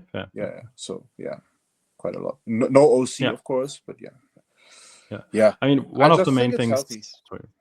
Yeah, I agree. I think also the full ignore modifier, especially in Aura, is not fun for many armies, because many armies say, "Hey, I have stealth and I have -1 to wound and I have -1 damage," and your army just says no. That sucks. I feel like yes, movement is incredible. Also, like in Star Shadow, where you get the real ones to hit from your enhancement, and then your vehicles have assault and everything. That's great. But I feel like the Silent King was really strong in that it just can really transform matchups with that ignore modifier aura to just really go like from this is really hard to I win this. Some armies really rely on it, and I feel like not having that option of just saying I completely ignore that, I feel like that is a big opportunity cost, even though this is more consistent, I guess, and more usable actively. You have more control over if this is worth it or not, versus does my opponent have modifiers that I get to ignore? So that's fair. Yes. Okie doke. Orks. Now, also quite some changes. I have no idea what these changes do. I haven't looked at them, but I've been told they're pretty nice. So they are. So first of all, Gaskur can now join boys and knobs. I haven't heard many people being so excited about the knobs specifically, but Gazi being able to join a 20-man unit of knobs, of boys, now we're talking. Yep. Yes. I think that's really good. Yep. I don't know if 20-man and Gazi fits in a battle wagon. No, it doesn't. So. Yeah, because it's 22 slots and he counts as 4. However, he used to count as 18. So, definitely Gazi plus 10, and then something else fits in. Yeah, that's good. Also, big change, the commandos can now be combat squatted into 2 5-man units, which for infiltrators, we all know that's incredible. Oftentimes, you don't want to invest the points to put like a 10-man commando unit just for move blocking someone, but a 5-man unit, of course, every day. 100%. This is such a wonderful change, really. Mm-hmm. Commandos, some people ran them, but now this is, I think, like you include one unit always. I feel like now, so worth it. Death Threats now do impact mortals. I'm not 100% sure what they did before. But... They forced battle shock tests at the start of fight phase. Okay. But without this any is probably modifier. This is probably a bit better. This is probably better. This is a good one. There's not like a It's 1 more D3 and 3. It is D3 and D3 plus 3. So I feel like this is good. Interesting change. The Hunter rig and the Kill rig are monsters instead of vehicles now. Which is mostly a buff. They can't tank shock anymore, but outside of that, I think it's strictly a buff. I agree. And they got AP on their Snoblades. Anti-monster, right? Yeah. And also really monsters can heroic, right? And vehicles, unless they're walkers, they cannot. Yeah, and kill rigs like to heroic actually, especially with this buff here. AP2 now, that's a lot better. Yes. And I think that's all to them, yeah. Yeah. And then we have mech guns. So this is just a wording change. Previously, bubble checkers are the guns where you roll for which profile they have. Previously, you had to roll for each individual model. I don't think anyone played it like that, but you had to. Now you just roll once for the unit. Okay, that's nice. That's a wonderful change. Quality of life. I mean, that's good stuff here. Orks needed it. Any love that Orks get, great. They were feeling bad. And this is nice because it's not just, hey, you deal more damage, or hey, you have this. It's like, hey, Gaskell has options now. Your infiltrators have options now. Like, yes, that's good. I like that. That's a good way to change this. Space Marines. It's a big page, but I think there's no changes, right? Yeah, I think so. Yeah. They've had 2 new detachments, some new characters with the Salamander and Raven Guard, so there's always stuff happening, especially with all the like there were some points changes too. Keeping up with no changes to Marines, Space Wolves, nothing. Also kind of interesting because they're strong. It's kind of interesting. I'm not sure what specifically they should have changed here. They got some points changes. We'll have to see where they end up. Yeah, I agree. Okay, T'au. I think with Orks, maybe the other faction that's struggling the most, maybe got one change that's very nice. Yes. Yeah. The Repeatee just got +1 strength, and that means that it's now strength 10, and we already spoke about that earlier. Strength 10 is a super big breakpoint because there's a lot of toughness 10 in the game that T'au kind of struggled to kill with triple Riptide, the Triptide build, which our teammate Glyn piloted very successfully in the US, and it just got better. Yes. Yep. And he always complained about the strength 9. He really this is one of his, I think, biggest pet peeves, maybe, that strength 9, meaning that it's so hard to kill like a regular tank of the opponents, and this is just great. It's a very good change, I think. Good change. Riptides are strong, and they buffed one of the strong units. How about the opposite of a buff? I'm not sad to see this. No, I'm not. But it's rough. So the change to T-Sons is the army rule where they can do the rituals. It used to be that if you fail a ritual, no problem. Try again with a different cycle. Not anymore, because now it says in select a ritual, no model from your army has attempted to manifest this turn. That means if you go for the oath and you only roll, a 5, you don't get the rerolls. No matter what, you cannot try again with Magnus, and then the other sorcerer, and then the other sorcerer, and then the other sorcerer. And especially for the double move, this is hugely impactful to make the army way less deterministic. And I really feel like this is a change that I really, really wanted to see. And I'm so happy to see it, because that was bullshit, guys.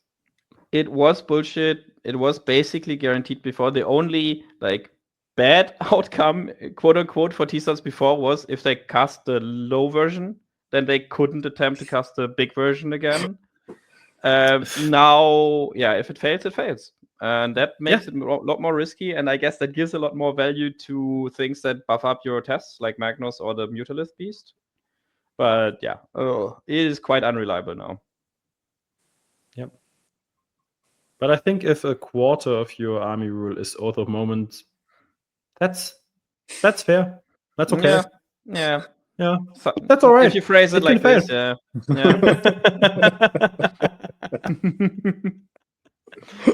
Yeah, and then the enhancement in Cardeum also changed. Usually it says you can basically cast Doombolt even if someone else cast it before. Now you can attempt it if someone else attempted it before. So it gives you a second chance to cast a Doombolt. It's nice. Which can also fail. Yep, they could both fail. Just saying. Yeah. Yep. And then what changed here? Is it just no lethals anymore, or what's that? No second additional ability, right? Let's see. It already gave +1 to hit. So I'm not quite sure what changed there. Maybe just wording. Maybe was it only for his unit? I don't know. Ben, fact checker Ben, please. I will look it up. That's your job, Ben. That's what we pay you for. Wait, you guys pay me? You pay me? No, actually, dear listeners, you pay Ben by clicking like and hitting subscribe and hitting that bell and using that affiliate link in the description. And 50% of those profits go to Ben. He already could afford almost one bowl of ice cream with that money. So that's nice. Yep. Ben, you got the answers for us? I don't know. We figure it out I eventually. really don't know. I'm looking it up right now. Give me a second. Almost there. Is it? What was it before? After the unit has shot? That could be. I think it was something like that. That you shoot and then put the +1 to hit. That could very well be. Because I remember I think Malte said that at least his Terminate is now hit on 2s. So I looked it up, and before it was in your shooting phase after this model's unit has shot, and now it's just select the unit. That's a buff. That's a buff. Yes. Malte will be very happy. Malte Höfs, who's running 30 termies. I think he's not happy about this. Yes, he's not happy about this. Yeah. Without the rerolls, the Terminators just aren't as reliable. He would have been happy. Yeah, he would have been happy. All right, Tyranids. I think no changes. Nothing. Yep. Nothing at all. They got a change, and what a change it is. Quite some change. Two big changes. What a change this is. So, Exalted 8-bound. Previously, no one ever played them because they were just more expensive 8-bound, if we're being honest, for no reason at all. Deep strike. They had a fallback aura, like anti-fallback aura with test with escape test. Now, they have +1 damage against monsters and vehicles, which is it helps. Massive. Damage 3 for Warriors in general, just so important. They really lack that, so minus damage really ruined them. And the best part about this, and this is something that Grey Knight players will be very jealous to hear, this is for the whole unit. The Slaughterbound can lead them. It also doesn't depend on making a charge move. That's also true. So on Final Death, it still works. Yep. And then the Slaughterbound is a character that can lead them. And look at this. He got a buff as well. He's now strength 10. And he has 6 attacks, and he gets once per game +3 attacks. That's 9, I think. And then you play him in Berserker Warband, let's say, and suddenly he hits you with 10 attacks, strength Berserker 12, Glaive? because Berserker Warband, 11 attacks. Sorry, At damage 4. At damage 4 even maybe, and suddenly this little Slaughterbound, who by the way he used to be strength 8, so +2 strength, kills like 3/4 of a knight before a single 8-bound has hit you. And that's without in Berserker Warband. He hits he has strength 12 now in Berserker Warband. Yeah, exactly. So and then you have sustained maybe from your army rule or lethal, and maybe you have +1 to root active from the strat. Like I think a 3 8-bound plus a Slaughterbound, if you get all the buffs going, kill like 1.5 big knights on average. It's easily crazy. So much damage. This is wonderful. Yeah. I mean, these changes are great for these underused units. Let's be real. I am a little bit worried that this makes World Eaters too strong. World Eaters were already quite good, especially the Berserkers, right? And now they have ways to also have like little units that can kill priority targets, that can individually move around, while still having access to these 20-man bricks that are insane. I am a little bit upset is not the right word, but disappointed that there was no nerfs to the blood surge or something of the 20-man units. I think World Eaters will be. We'll talk about it some other time, but I think they'll be quite strong now. Yep, absolutely. Ben, what do you think about this? I've got nothing to add. I think also World Eaters have been pretty good. They got a little outshined by Death Guard, but I think they were never as bad as they are made. Or as they have been talked worse than they were. Yes, it's a good buff, of course, because Exalted 8-bound and the Slaughter bound you've never seen. But yeah, maybe it's too much in the great concept. I don't know. Yeah, it's interesting how such a you change one data sheet, but this gives such a new angle to World Eaters, like such a massive new tool and ability to play the game that it might just push it over. I agree. You have very strong. Now you have a point and click delete unit, which that isn't like Angron, which and before you had to work to kill big targets. Yes. Yeah. And now you could just send this unit. Yeah. To kill your problem. Absolutely. All right.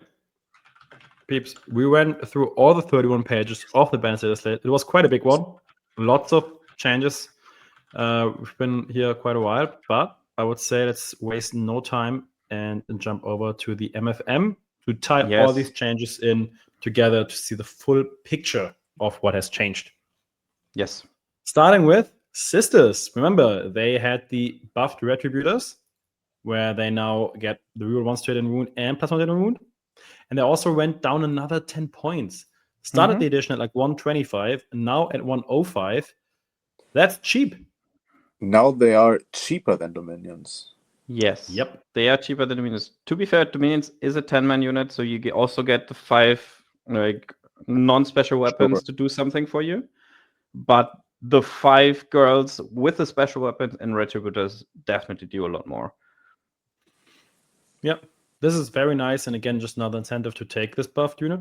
We'll see if that's like enough. You also have the buff to Saint Celestine. For some, Saint Celestine is an auto-include that allows you to do some really interesting play. Some people say, well, 160 was way too expensive for what she does. So this 10 points will really help feel better, because she usually doesn't kill that much or whatever, but she's really annoying to kill, really can allow you to play some flanks or areas of the battlefield, and you'll feel a lot better doing that with 10 less points. So yes, that's great. I remember many times when I saw Pulo play Sisters that there was a lot that you can do in the later stages of the game with Celestine, like skirmishing.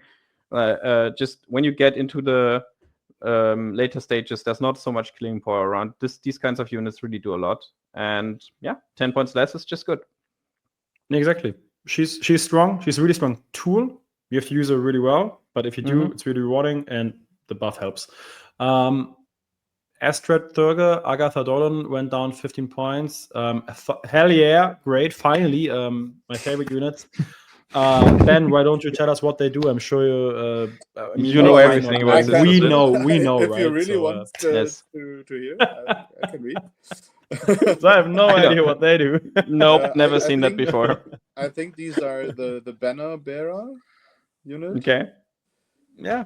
Yes, of course they are. 2 models. One of this is a banner bearer. The other carries an Inquisition icon. So 2 models, basic infantry models. Do they do anything? Basic weapons. They can lead. almost anything. Battle Sisters, Celestial Sacrosancts, Dominions, Retributors, the Sister Novitiate.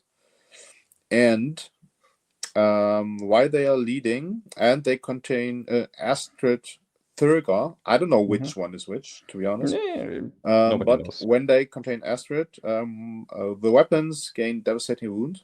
So weapons in the unit. Range, Any weapon? melee, both? Any weapon. Okay. Weapons equipped by models in that unit have a death wounds ability. Okay. And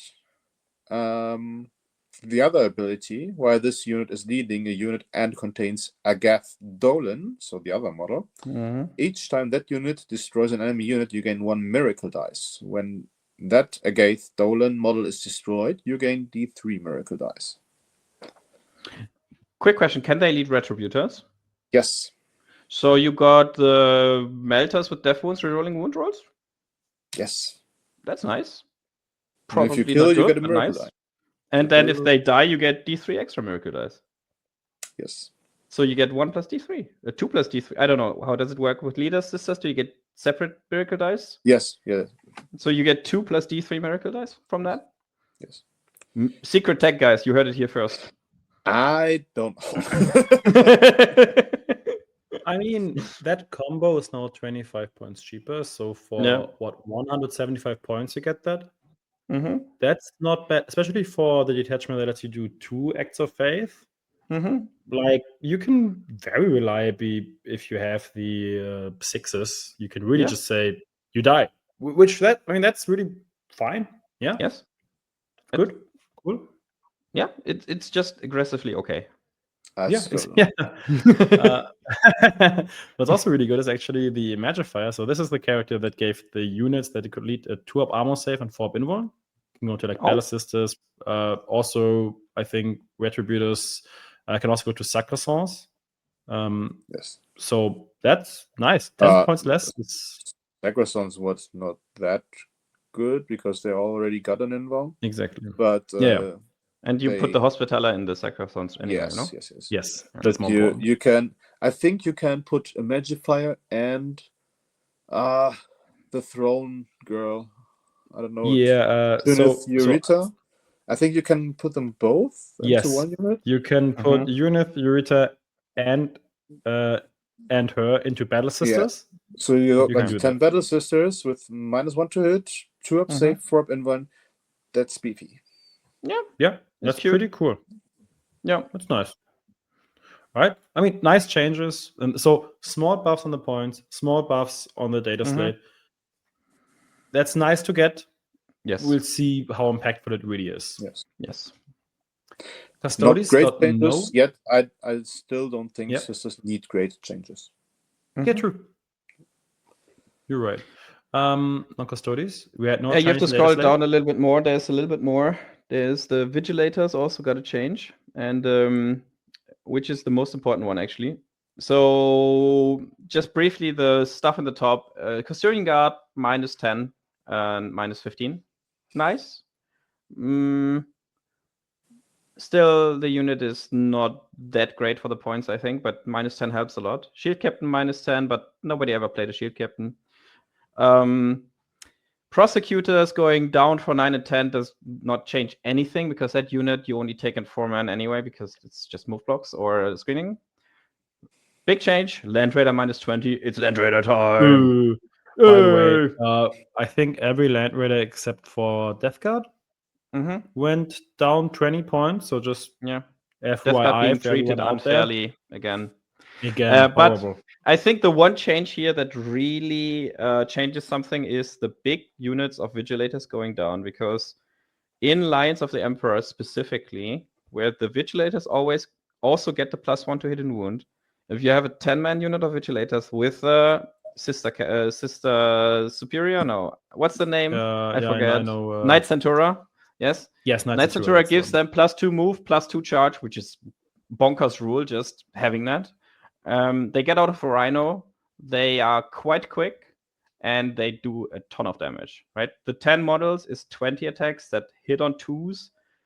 It's strength 5 +1 to wounds, so they wound most things on, well, it depends if it's infantry, usually on 2s. If it's a tank, usually on 4s, with devastating wounds.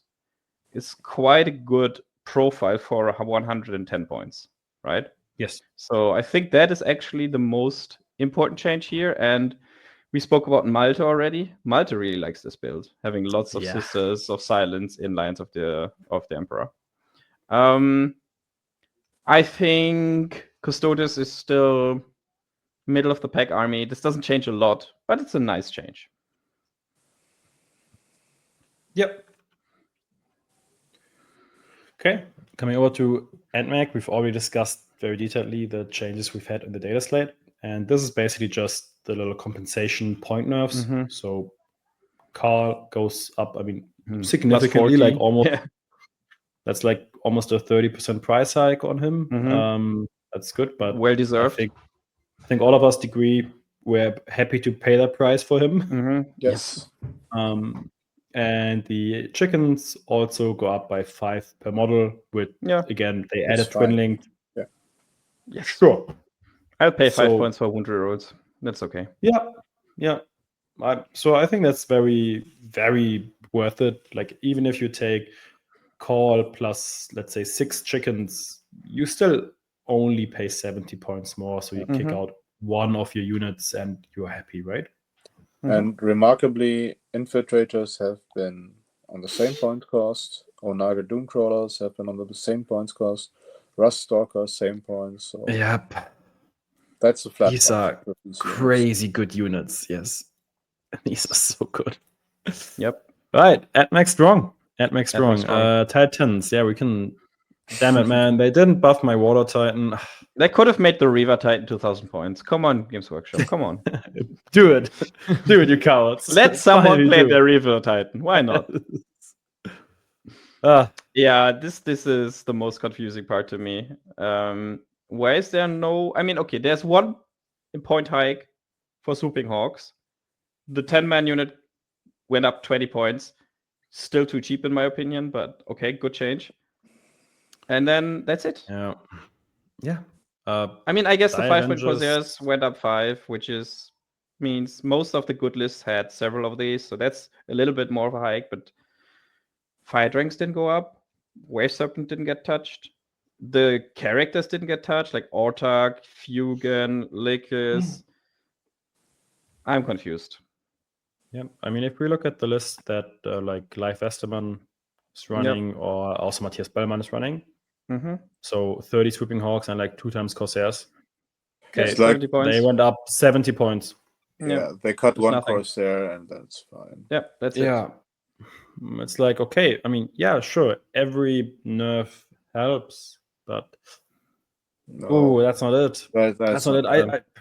I don't even think Eldar should get too many point nerfs necessarily. They are already quite expensive, right? But make Swooping Hawks only... I mean, not that, but like relatively, right? But like make Swooping Hawks only deal damage on a normal move with an 8.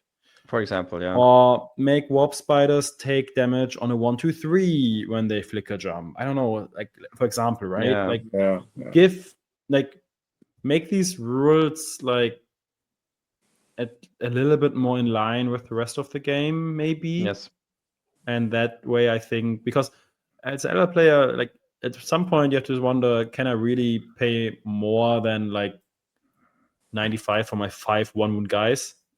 I say yes because I hate Elder, but like as an Elder player, I would understand you say I can't. Also, don't forget that one frustrating 2-wound model in there. Yeah, because they rolled a 1 on flicker jump. Oh yeah, right, they have an Exa. Cool. Funny. Yeah, like make it kill a model on a 1, or make it on a 1 or 2, or on a 1-2, whatever. Disappointing to see Elder get out of this data slate so well, which makes them very strong.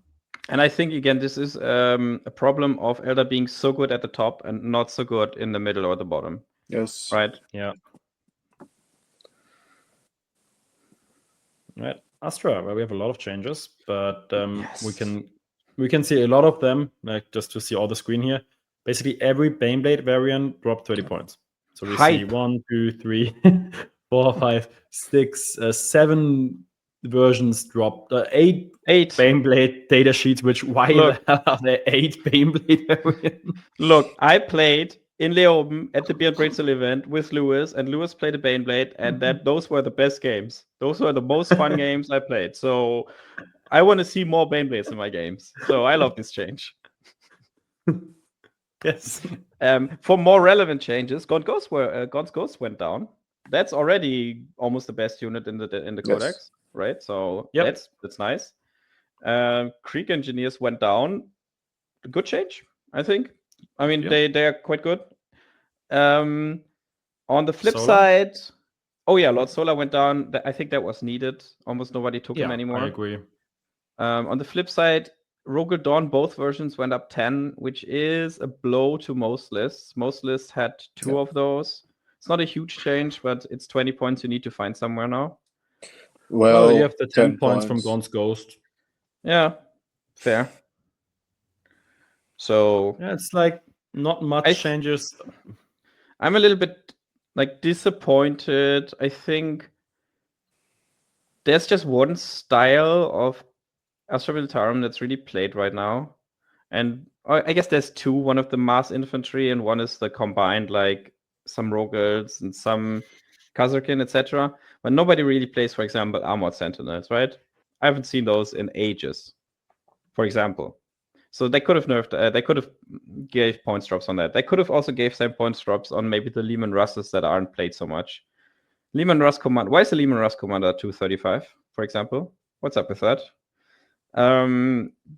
Yeah. There's lots of stuff they could have done. They didn't do it. Wow. The Lehman Russ Commander was just 5 points more or less than 30 points. Oh yeah, no, sorry. Yeah. Then but still. Oh, that's crazy. Yep. Okay, interesting. Yep. That is crazy. Indeed. Yep. Well, sorry, Astra players. Maybe next time. Yeah. This is the biggest crime. This is the biggest crime, by the way. Look at Ben's smile. Ben just looked so happy. How can there should have been there should have been like a plus 30 next to the Castellan. There should have been like not plus 30. No, maybe plus 25. Okay, I'm not gonna go lower than that. It's a 4 wound model without an invuln. All right, it doesn't matter. It gives. I have to. Is it the crit 5s or the hit rerolls? It's hit rerolls. Yeah, it gives hit rerolls to its unit. Sorry, which one of the 2 characters has the 9 or 10 attacks? The Marshal. Okay. Yeah, where's what the Marshal? Hell? Why does this guy? All right, then why give the does Marshal this plus guy 30. hit so hard? Why does and give crit 5s? Like, if you have 3 Sword Brethren, right? The guys have 15 attacks, and this fucker has 9 or 10. 3. Each Thought Brother has 3 attacks. So he has more than that. So he has the same amount of attacks as the actual unit. What the fuck? But the unit is not that good. The unit is the glue for the 2 characters. Exactly, Ben. And that's why there needs to be like plus 30 next to the Marshal and plus 20 next to the Castellan. All generic characters has to become to get more expensive. I don't think it has to be 30 points. Okay, maybe I'm over exaggerating a bit. Yeah. But yes, Marshal, Castellan, Emperor's Champion, they are all too cheap. I don't think way too cheap, but they are all too cheap. And arguably the Repulse Executioner too. Maybe hot take. Maybe with the Land Raiders going down to 220, maybe only the generic Repulse Executioner is too bad. And if you fix the Repulse Executioner to only work in your own shooting phase, or don't give the buffs to himself, maybe 220 is fine. Maybe. I think the Repex. Yeah. Yes. I do agree that the Repex is not too expensive. The rule is just too good. Yeah. Too cheap, you think? Yeah.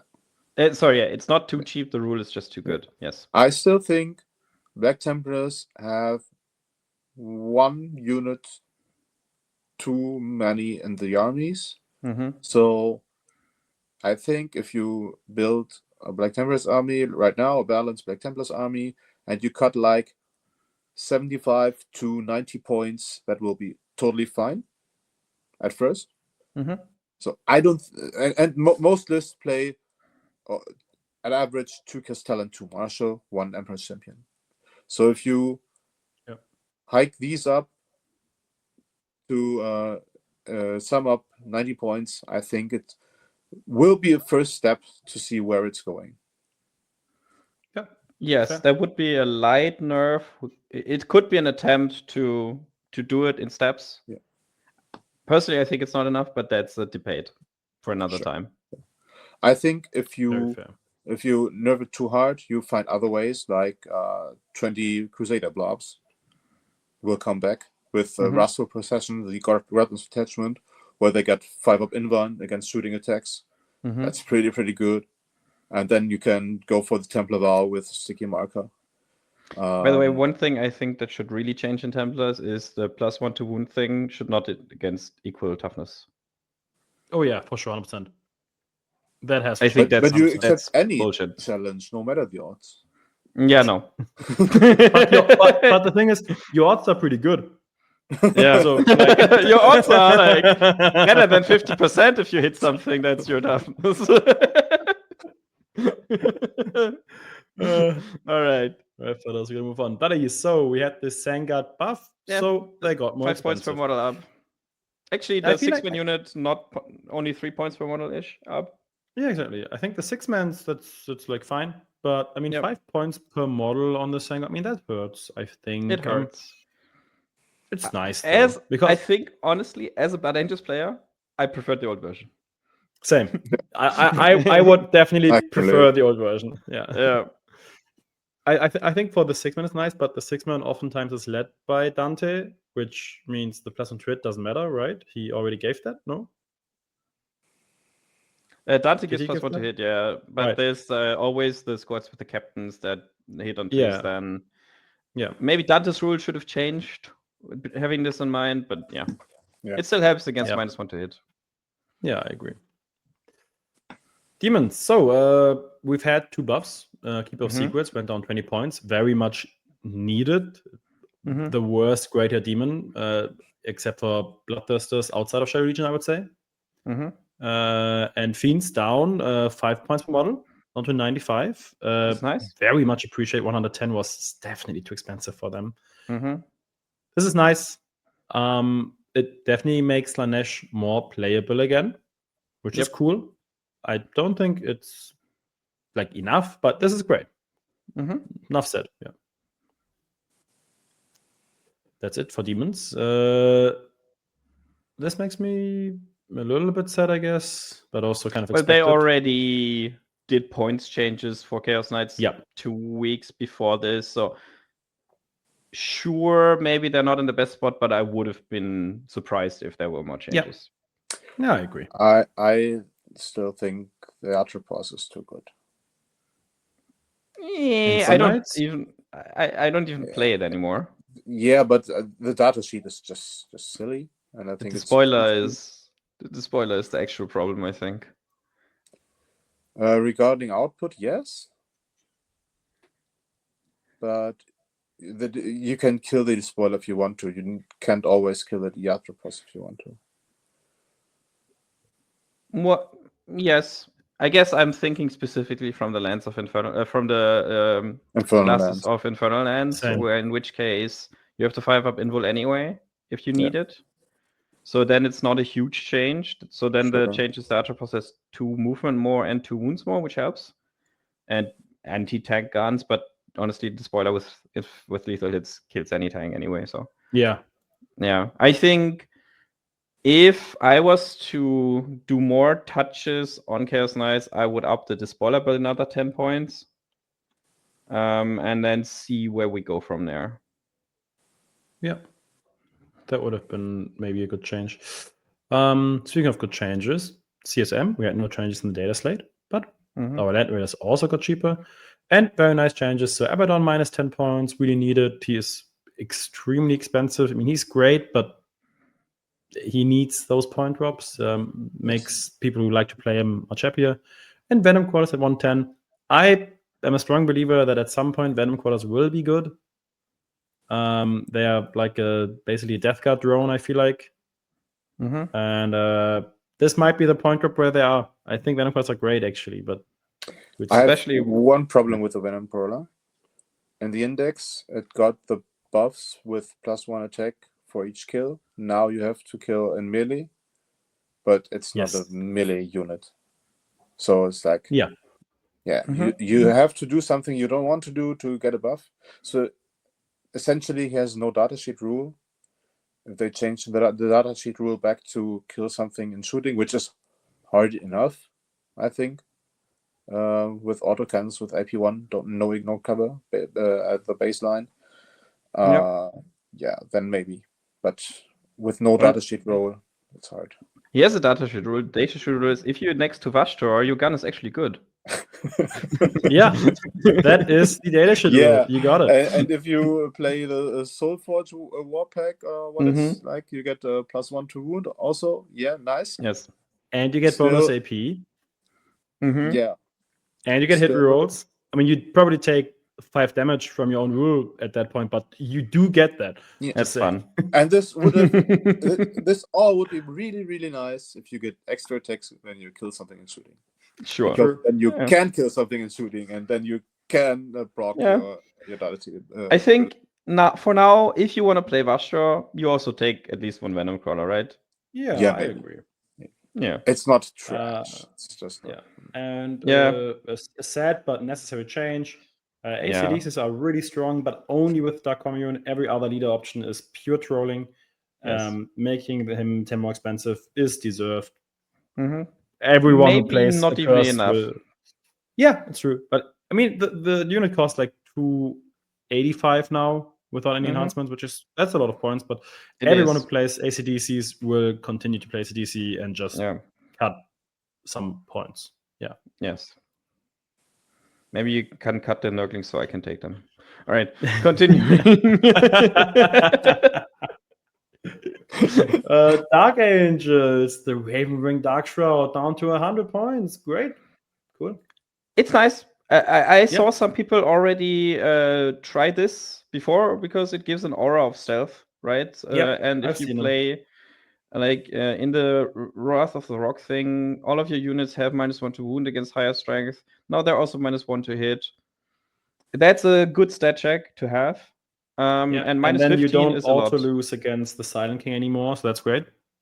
Yes, true. Actually, I mean, Deathwing Knights really got okay, but yeah.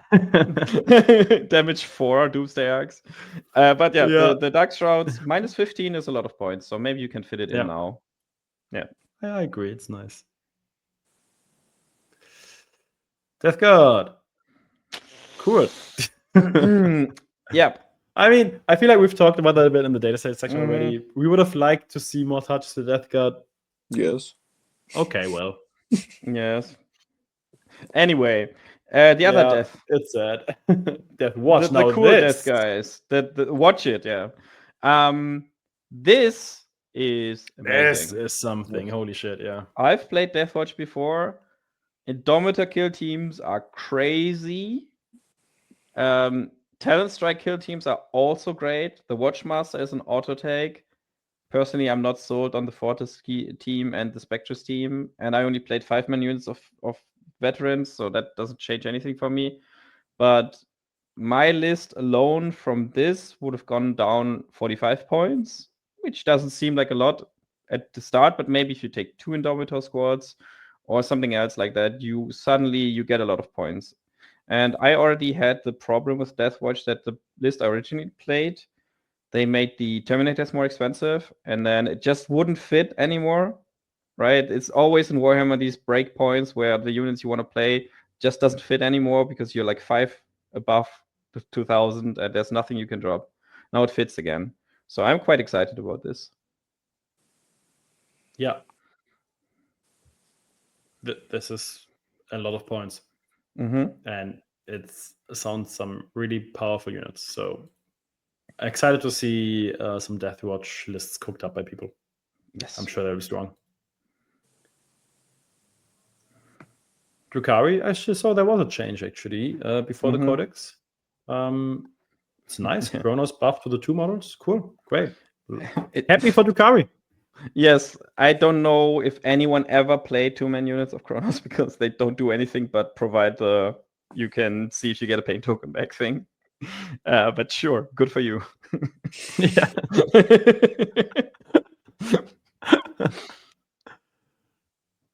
Emperor's Children. Okay, well, our land raiders, Yes. as I said, all of them went down. The Keeper and the Papa Seekers went got down. buffed. And the main thing, Puppy Yes, can now Puppy move went over down. WTC small ruins, thanks GW. And Thank you. he's down 25 points. That's cute. Yes, the 25 points is an actual change. That's useful. Still don't think I'll take him. I mean, I could, for his points, I could get 3-man units of Flawless Blades. I think that says it all. The actual change here is Cacophonous up 10. I think every coterie list had one nowadays. So that means every coterie list is up 10 points and needs to probably cut something to make that work again. Not a huge change, but probably deserved. Yep. I think nothing to add. Okay, GSC.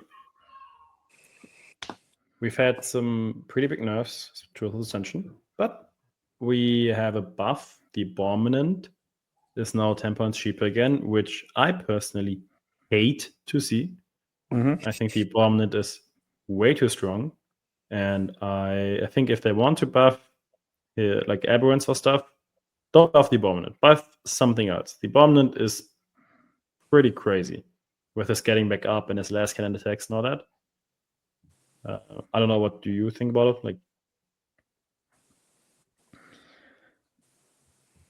I don't know enough about GSC. Okay. Well, Abominants are crazy. They have a last cannon melee attack and they stand back up and they're super tanky and they were really obnoxious when Bioscientic was strong. But anyway, whatever. They could have as well made Aberrants 10 points cheaper and would have been the same effect, basically. But still, I don't like seeing this guy be cheap because he's so strong. Yeah. The one Witch Runner plus 10, that really, really, really hurts. Like, every single list I've ever seen had at least 2 single Witch Runners for like the AP bonus and like you're gonna cover and stuff. So rough. 5 I think this is a Jackals. good change though, because Yeah. they want to nerf the version where they are just standing in your backline shooting mortars and buffing stuff, but they don't want to touch the actual, like, you have a 2-man unit with less guns that helps like actually direct shoot something, right? That's also got played sometimes. Yeah, fully agree. Same with the Jackals here. We've always had like usually 2 5-man Jackal squads to just be really efficient, like kind of scouters and like early objective doers. And again, you pay 10 more points for just playing that small version. The 10-man, untouched. Again, same deal with Witch Runners. Yep. Makes a lot of sense. Now, this is a big change. A really big change, I think. So Hybrid Metamorphs are already pretty strong. They have a lot of damage. If you've never played against Hybrid Metamorphs, maybe you don't know. They deal damage. They're now much cheaper again. And we saw the buff for Xenocrete detachment with that like 6-inch rapid ingress. That's just the detachment that Metamorphs get the strongest in. That's good buff. That makes me think there might be lists out there with this detachment, really. Especially since the Genestealers also got buffed for the 10-mans, which you could also play in Xenocrete if you want to. Yeah. Well, Primus gets the compensation buff for being shot on the back of the head. That's nice. Yes. All right. I guess maybe there's now a different build for GSC that's good. I have no idea. Yeah. I feel like Xenocrete might be strong, and this might also make Bioscientic an option again. But Host of Ascension got also so many point nerfs here. That's really rough. Yep. Grey Knight. Oh, sorry. No changes. The only thing is the Land Raiders. Yeah. Hey, the Redeemer going down 15. You know, there was a time when people played multiple Land Raider Redeemers. Yep. I don't know if the time is back again, but yeah, nice. Indeed. Not much else to say. Hey, agents got buffs with the kill teams they can take. Yeah, so the Deathwatch stuff got transferred to agent. Yes. Good for you. Nothing changed for allies. Happy, because I don't want assassins to get cheaper or stuff like that, or knights to get access to cheaper ones. Yep. Okay, Imperial Knights. Now, Fergie, remind me, are these point changes just to reflect Yes. the last update? Okay. Yes. This is the last update compared to the Codex points. Good. So That's the what I only figured. thing that's really interesting or new here is the Knight Defenders points and the enhancements. So the Knight Defender sits at 425, which very expensive, Yep. more expensive than a Castellan, which is Yep. 15 points more than a Castellan, which seems crazy to me. Like, yes, that thing has good rules, but I'm not sure it has that good rules. And then the enhancements, we'll have to see. The most important thing is the Questoris Companions enhancements. They were all 5 points each in the Codex, which was a bit silly. Now they have actual points values. Have to wait and see. Yeah. We have to see how it plays out. We got the rules nerf, so that's nice. Yeah. Votann, keeping with the tradition of not touching armies that are just released. Yep. No changes. Fair enough. I'm sorry, Tim. I guess the army is still unplayable. I think he has Still 100% unplayable. tournament. I think Yes. Tim currently has a 100% tournament win rate with that list, but But they're not playable yet. Yes. True. Okay. True. Completely Necrons. Triarch Praetorians, -10. Those things got buffed in the last 3 data slates, and they still nobody plays them. Ben, But do now you they think this are will change? a jump back unit for 80 points, 90 points. Yep. It's like JPI. Maybe. Maybe. Maybe. Strong maybe. I have to see what the actual rule is, because 10-inch move, so 12-inch with the Silent King, so actually 12, right? Great. And you take them with the Silent King because you take them in this Triarch detachment. Oh yeah, they are and Triarchs. the Silent King got the right keyword in one of the last updates. Wait, he did really? Yes. Pretty sure, yes. Oh my god, that is the best thing I've heard like all week. That's beautiful. It's not Finally. in this data set. I think it was the last one, but yes. Oh my god, that's so beautiful. Yes. Let me check. I still don't know what that detachment does. Oh my god, I don't know what that detachment does. So I know it gives -1 damage. That's like that's the big good. thing. It's like a 1 CP -1 damage, which is really strong, right? Yeah, you could also play Star Shatter and just have it as enhancement, but yeah. You get crits 5. That's good. Yeah, Fight on that. Nice. Yeah. Precision. +1 OC, so your Triarchs can be OC 2. Wow, cool. All right. Okay. Moving on. Right. Yeah. Anyway. Nothing. Oh yeah, a Silent King -20. This is actually pretty good. That's actually a big change, I think. Silent King was quite expensive. Yeah. Some people say he got nerfed. Doesn't matter. Unfortunately. Yeah. So yeah. Unfortunately, -20 this number is not a joke anymore, so that's a bit sad. Yeah. Not for 20. Codex Orks. A lot of buffs. Aye. Yes. So many buffs. Yeah, I think there's a lot of stuff in here. I think we'll have to wait and see which one of these really makes a big difference. What catches my eye immediately is Shock Attack Gun down 5 again. That's a very good data sheet. I don't know if the Beast Boss change makes a difference. Snake Rod -20 means I think that's pretty much a very good choice now. Yes. Yeah, we'll have to wait and see. That's almost an auto include now. Yeah. Just so 75 points for the infiltrate, lone up, stealth, and teleport in your movement phase. I mean, yeah.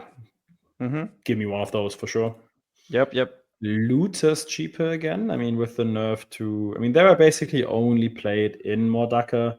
So with the nerf to Mordaka, I feel it's fair that they went back to their original points cost because they started at 100 during the Mordaka prime time. Meganops, it's like 3 points per model, roughly. Sure. Great. Cool. Same with the Warboss Mega Armor that can lead them -10 points. That's nice. Mossrock. What did Mossrock do again? That's the guy on the white shark. Yes. Right. Okay, well, also, so both of the kind of beast bosses and Yes. Squig Source, 20 points down. I mean, that's nice. They are pretty efficient data sheets, and there definitely comes a point where the points are just worth it. Like, I think 1 out of 10 points, you think you get 8 wounds, toughness 8 with a 5 up Pain. It's pretty good. That's okay. Yes. And then Flesh Kits also got back to 160 points. So Nice. the Mordaka nerfs kind of got reverted. I think the best Except part for here is the definitely the Mordaka boss. nerf. Yeah, exactly. I think the best part is like Boss Necrot going on 20. That's Yes. huge. The Big Mac Shock Attack Gun, that's huge. And then like some comfort buffs together with all the rules buff, of course. That's nice. Yeah. I think Orks can be in a good spot now. We'll have to wait and see, but yeah, I agree. Codex Space Marines. Some interesting changes in here. Aggressors down 20 for a 10 for a big unit again, so they're in line 100 200. Sure. Very Something fair. that I don't understand is why did they nerf 10-man units of JPI? I don't recall them being a big problem. Yeah, I have no idea. It's because Florian Schmidt went 4-1 or Yes. 5-0. Florian, 5-0 how dare you? Major. How dare you? He played these guys with Fight First Captain. Fair. Yeah, actual I would relevant definitely. So I would definitely see 5-mans going up, like by 5 points, for example. Like that would make way more sense to me personally. But I think they were in a good spot, to be honest. I don't know, but yeah. Man, I'm terrified by Liberator Assault Group JPI. Yeah, I still. think it would be fair to price Assault Intercessors based on which Marines you play. Yes, but that would be a game-defining meta change. Totally. Yeah. But they are really, really good in Liberator. They are really good in Black Templars, and they are good in the rest of the Marines. Yes, a change that actually makes a difference most of the time is the Ballistas going up 10. Yes. Many people played 1 or 2 of them, maybe even 3, depends, right? It was always this Tetris. Can I fit in a Dread? Can I fit in a Lancer? Can I fit in a Predator? And this just changes that. I don't know if the Ballistas really needed to go up 10. I thought it was an okay spot at 140, but okay, now it's 150. Blade Guard Vets went up 10 for the big unit. I don't know if it was necessary, but okay, here we are. So you see Black Templars nerfed? Yes, there you've got it. Ben.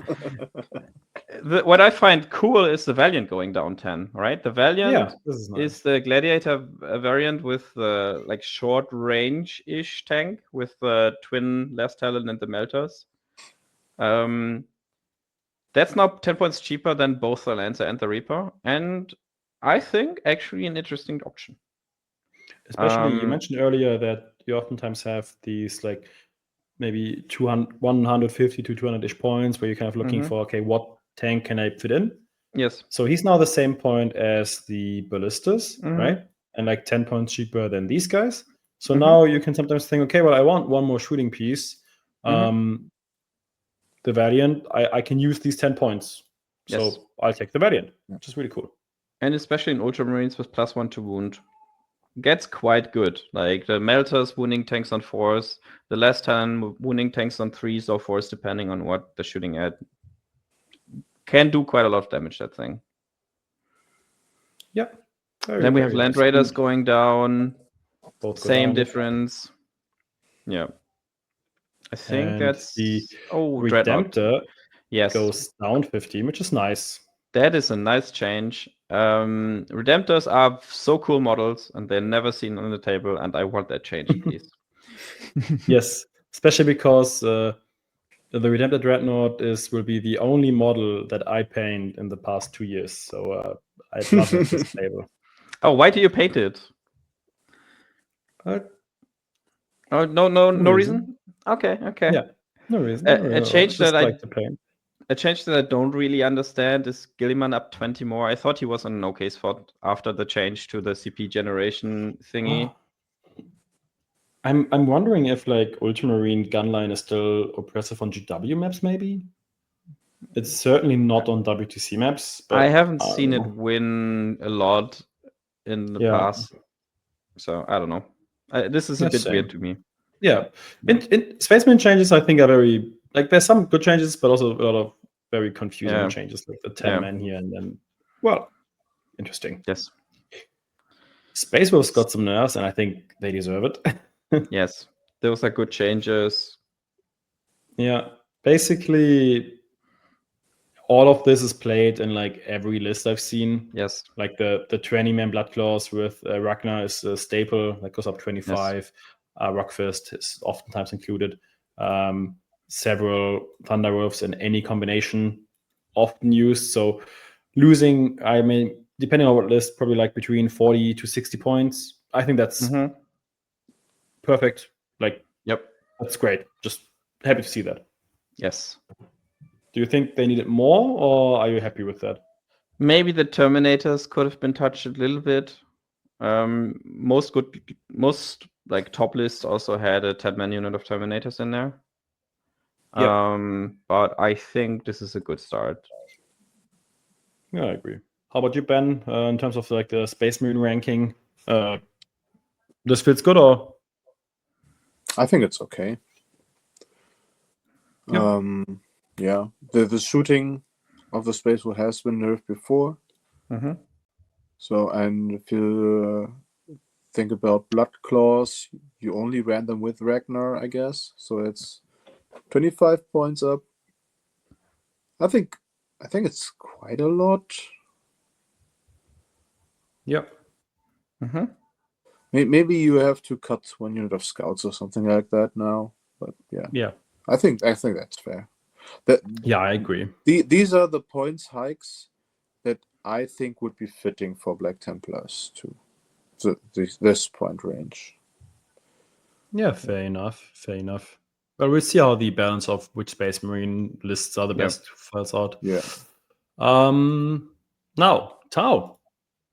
Yeah, Not just buffed in the Dataslate, also here in the menu. Yeah, it's great. Yes, there's a lot of like points drops for battlesuits, broadsides, farside, and 2 of the crisis variants. So far, these units weren't seen as much in the like one T'au list that I know that won some stuff, which is Gillen's. So I'm not sure if this actually changes anything. I think they could have given T'au a little bit more love, but yeah. Points drops are points drops. Yeah, probably. I agree. Like, it's nice to see. Like, I've seen some like several versions of crisis suit lists, so this is great to see. Yeah, happy, right? Cool. Yes. Good for you guys. Good for you. T-Sons. Oh my guys, finally. That unit was so. Yeah. Oh, I have never, like, honestly, I think in 10th I haven't hated a unit as much for their points cost as the Sanguine Light with bows. I thought 80 points for 6 was the most crazy thing I've ever seen. Yes. And the most egregious undercosted unit of all time in 10th. I thought that was insanity, honestly. 110 is so fair for that unit. Oh my god. It is. Good change, GBGW. Yeah. Thumbs up. Yeah. Thank you so much. How did they think 3 of these cost 50 and 6 cost 80? Nobody what knows. The hell? On top of I that, don't care about the rest. Well, the +1 damage thing also got up 10 points, which is nice. Yes, it is. And the Land Raider went down 20. Whoa, Land Raiders! Oh, let's go! Yeah, the T-Thons got hit with the double nerf, the points changes and the rules changes. So we'll have to see where they fit in. Also, because it doesn't stop here, it keeps going. It doesn't stop there. Infernal Master up, Magnus up, Mutalist Beast up, 5-man Rubrics up, which is the only rubric you ever saw. 10-man Terminators down. So there was the 30 Terminator list, which went down 45 points. Sekitar goes down. And the robots that I've never seen. It has been buffed. And the robots I've never seen before also went down. Good for them.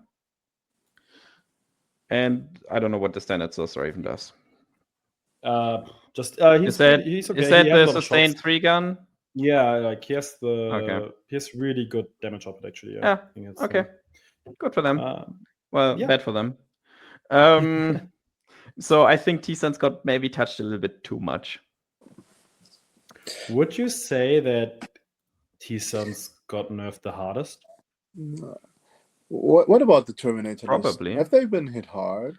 Well, they got hit hard a lot by the ritual changes, I think. Yeah. Because Just the don't fail rituals Terminators, and you're fine. well, the Terminators do kind of need the extra IP in the hit rolls. Yeah, but just don't fail them. Yeah, just And roll the better, extra guys. movement. they kind of need all Yeah. three. Yes. Like they really need the movement, they really need the rerolls, they really need the AP to Yes. really be effective. And that's 3 tests. Yes.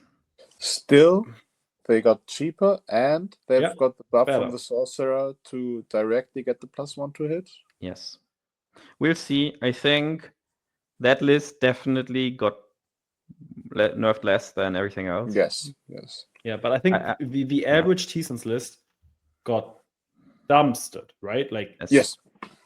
like crushed, right? Because you lose 90 points from the Zangos, Yes. right? You lose, So I would 90. say, let's say 5 points here, at least 10 points here, so that's already 105. 105. Then Magnus. Magnus, So 120. 120. Infernal Master 2, I think. Yeah, I think 2 usually Infernal Masters. 2, yeah, or maybe And then Sorcerer. So at 2 least, Mutual SPs too. yeah, It's almost had 200 at least points 3 up. rubrics. Like you lose Yeah. like 200 points, and your Yes. army will get crushed. Yeah. That's probably That's too a much. double tap. I'm gonna be honest. That's a double That's too tap. much. That's too much Yeah. for T-Sons. Yes. T-Sons wasn't that oppressive. In America, in some matters, they like some regions said T-Sons are like the strongest army. They think, like for example, Fireside, for example, England was so surprised that T-Sons is not more at WTC because they thought T-Sons are like the strongest army in the game actually. But they So there are some regions that really think T-Sons were crazy broken, but it's so weird to see how much they crushed T-Sons. Yes. Compared to the rest. Eldar. It's like points-wise. Eldar. Points-wise, it's like kind of the same amount like Death Guard. Which, to be fair, very well deserved. Death Guard was stronger than T-Sons. And also Death Guard didn't get like contagion reduced by 3 inches. Death Guard is easier to pilot than T-Sons. Fair. It's easier to get good results with Death Guard. I don't think Death Guard was stronger on the top end. We're not going to get to a final result in this discussion, so we're going to have our opinions. Let's move on. But I just think if the points nerf were the only things of T-Sons, I would say okay, like that's way weaker now. Yep. Fair. Both the army change and this, it's rough because like if you go to a 5-round tournament, right? One of those 5 matches, you're just gonna have your go turn and you're gonna like fail 3 of your rituals, and you're gonna be like, well, shit, I lose, right? That sucks. That's a bad feeling, I'd say. Yeah. Nids. No wow. big changes. 10 Genestealer down is nice. People did play the Brute and 10 Genestealers unit, so it's okay. It's cute. Turvigon down. Morlock down. Relictor down is nice, yeah. I think most lists only play 1 nowadays, but it's cool. It's cool. So I think most lists go down 10 to 20 points, which is cool. Yeah, maybe you can fit an enhancement or like an upgrade somewhere. Yeah. And then finally, World Eaters. So not only did Exalted A-Bound get the best datasheet buff I've ever seen, they also went down 20 and 40. I have no words for this. They're really good. Yeah. That's just unnecessary GW. I don't know what's going on. To be fair, the Forge Fiends got upped by 20 points too, so they really went like, let's just do a lot for this army. You're not going to see triple Forge Fiend lists anymore, I think. But 8-bound and Exalted 8-bound going down by that much that's a statement. Yeah, so one of the main things to watch out is that like 3 Exalted 8-bound plus a Slaughter bound. That's 225 points to kill God. That's pretty good. Of course, Yep. Fortunes were like the backbone of the army, to be honest, pretty much. Mhm. So those going up, that hurts a lot.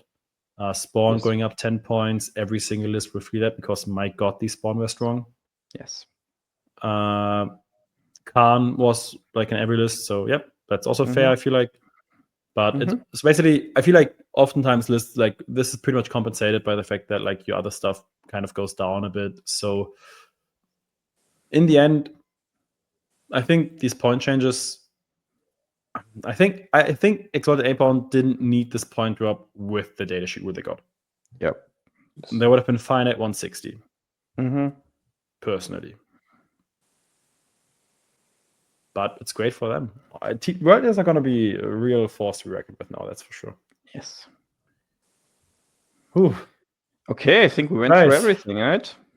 We're done. Yes. Only 2 hours 15. For context, we plan to maybe keep it with like around 1.5 hours. Yeah, But almost. that's hard to do. It's so hard to do when you talk There's about so many Warhammer. changes. Yes. Oh man, that was a pleasure It was. chatting about all this with you too. I hope all of you enjoyed it. If you watched the whole 2 hours 15, man, respect to you. Yes. Come or up maybe to us you- at a tournament, you get a high five. For sure. Absolutely. If you can tell us, hey, I watched your video all the time, you even get a dice from me, I swear. Yes. I have so many of them. I really hope everyone enjoyed it a lot.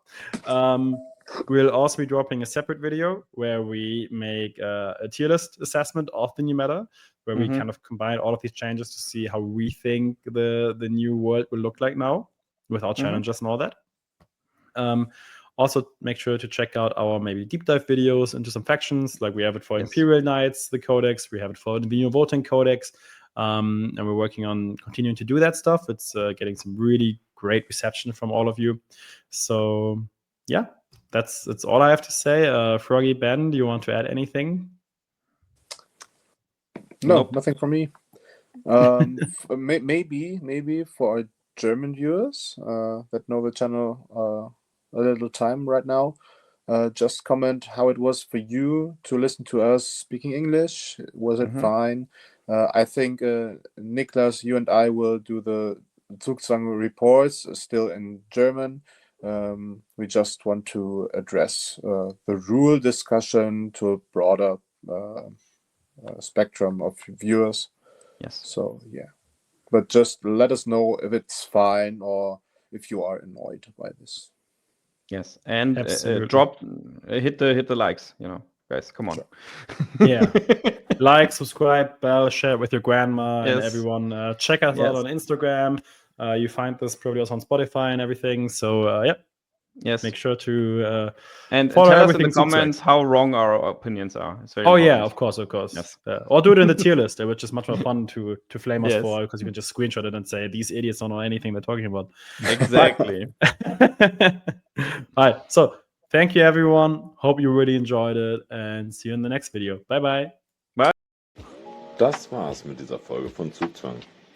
Wenn es dir gefallen hat, abonnieren, kommentieren, teilen. Ihr kennt das Spiel. Folgt uns auf Instagram, YouTube und Spotify unter @Zugzwang40k.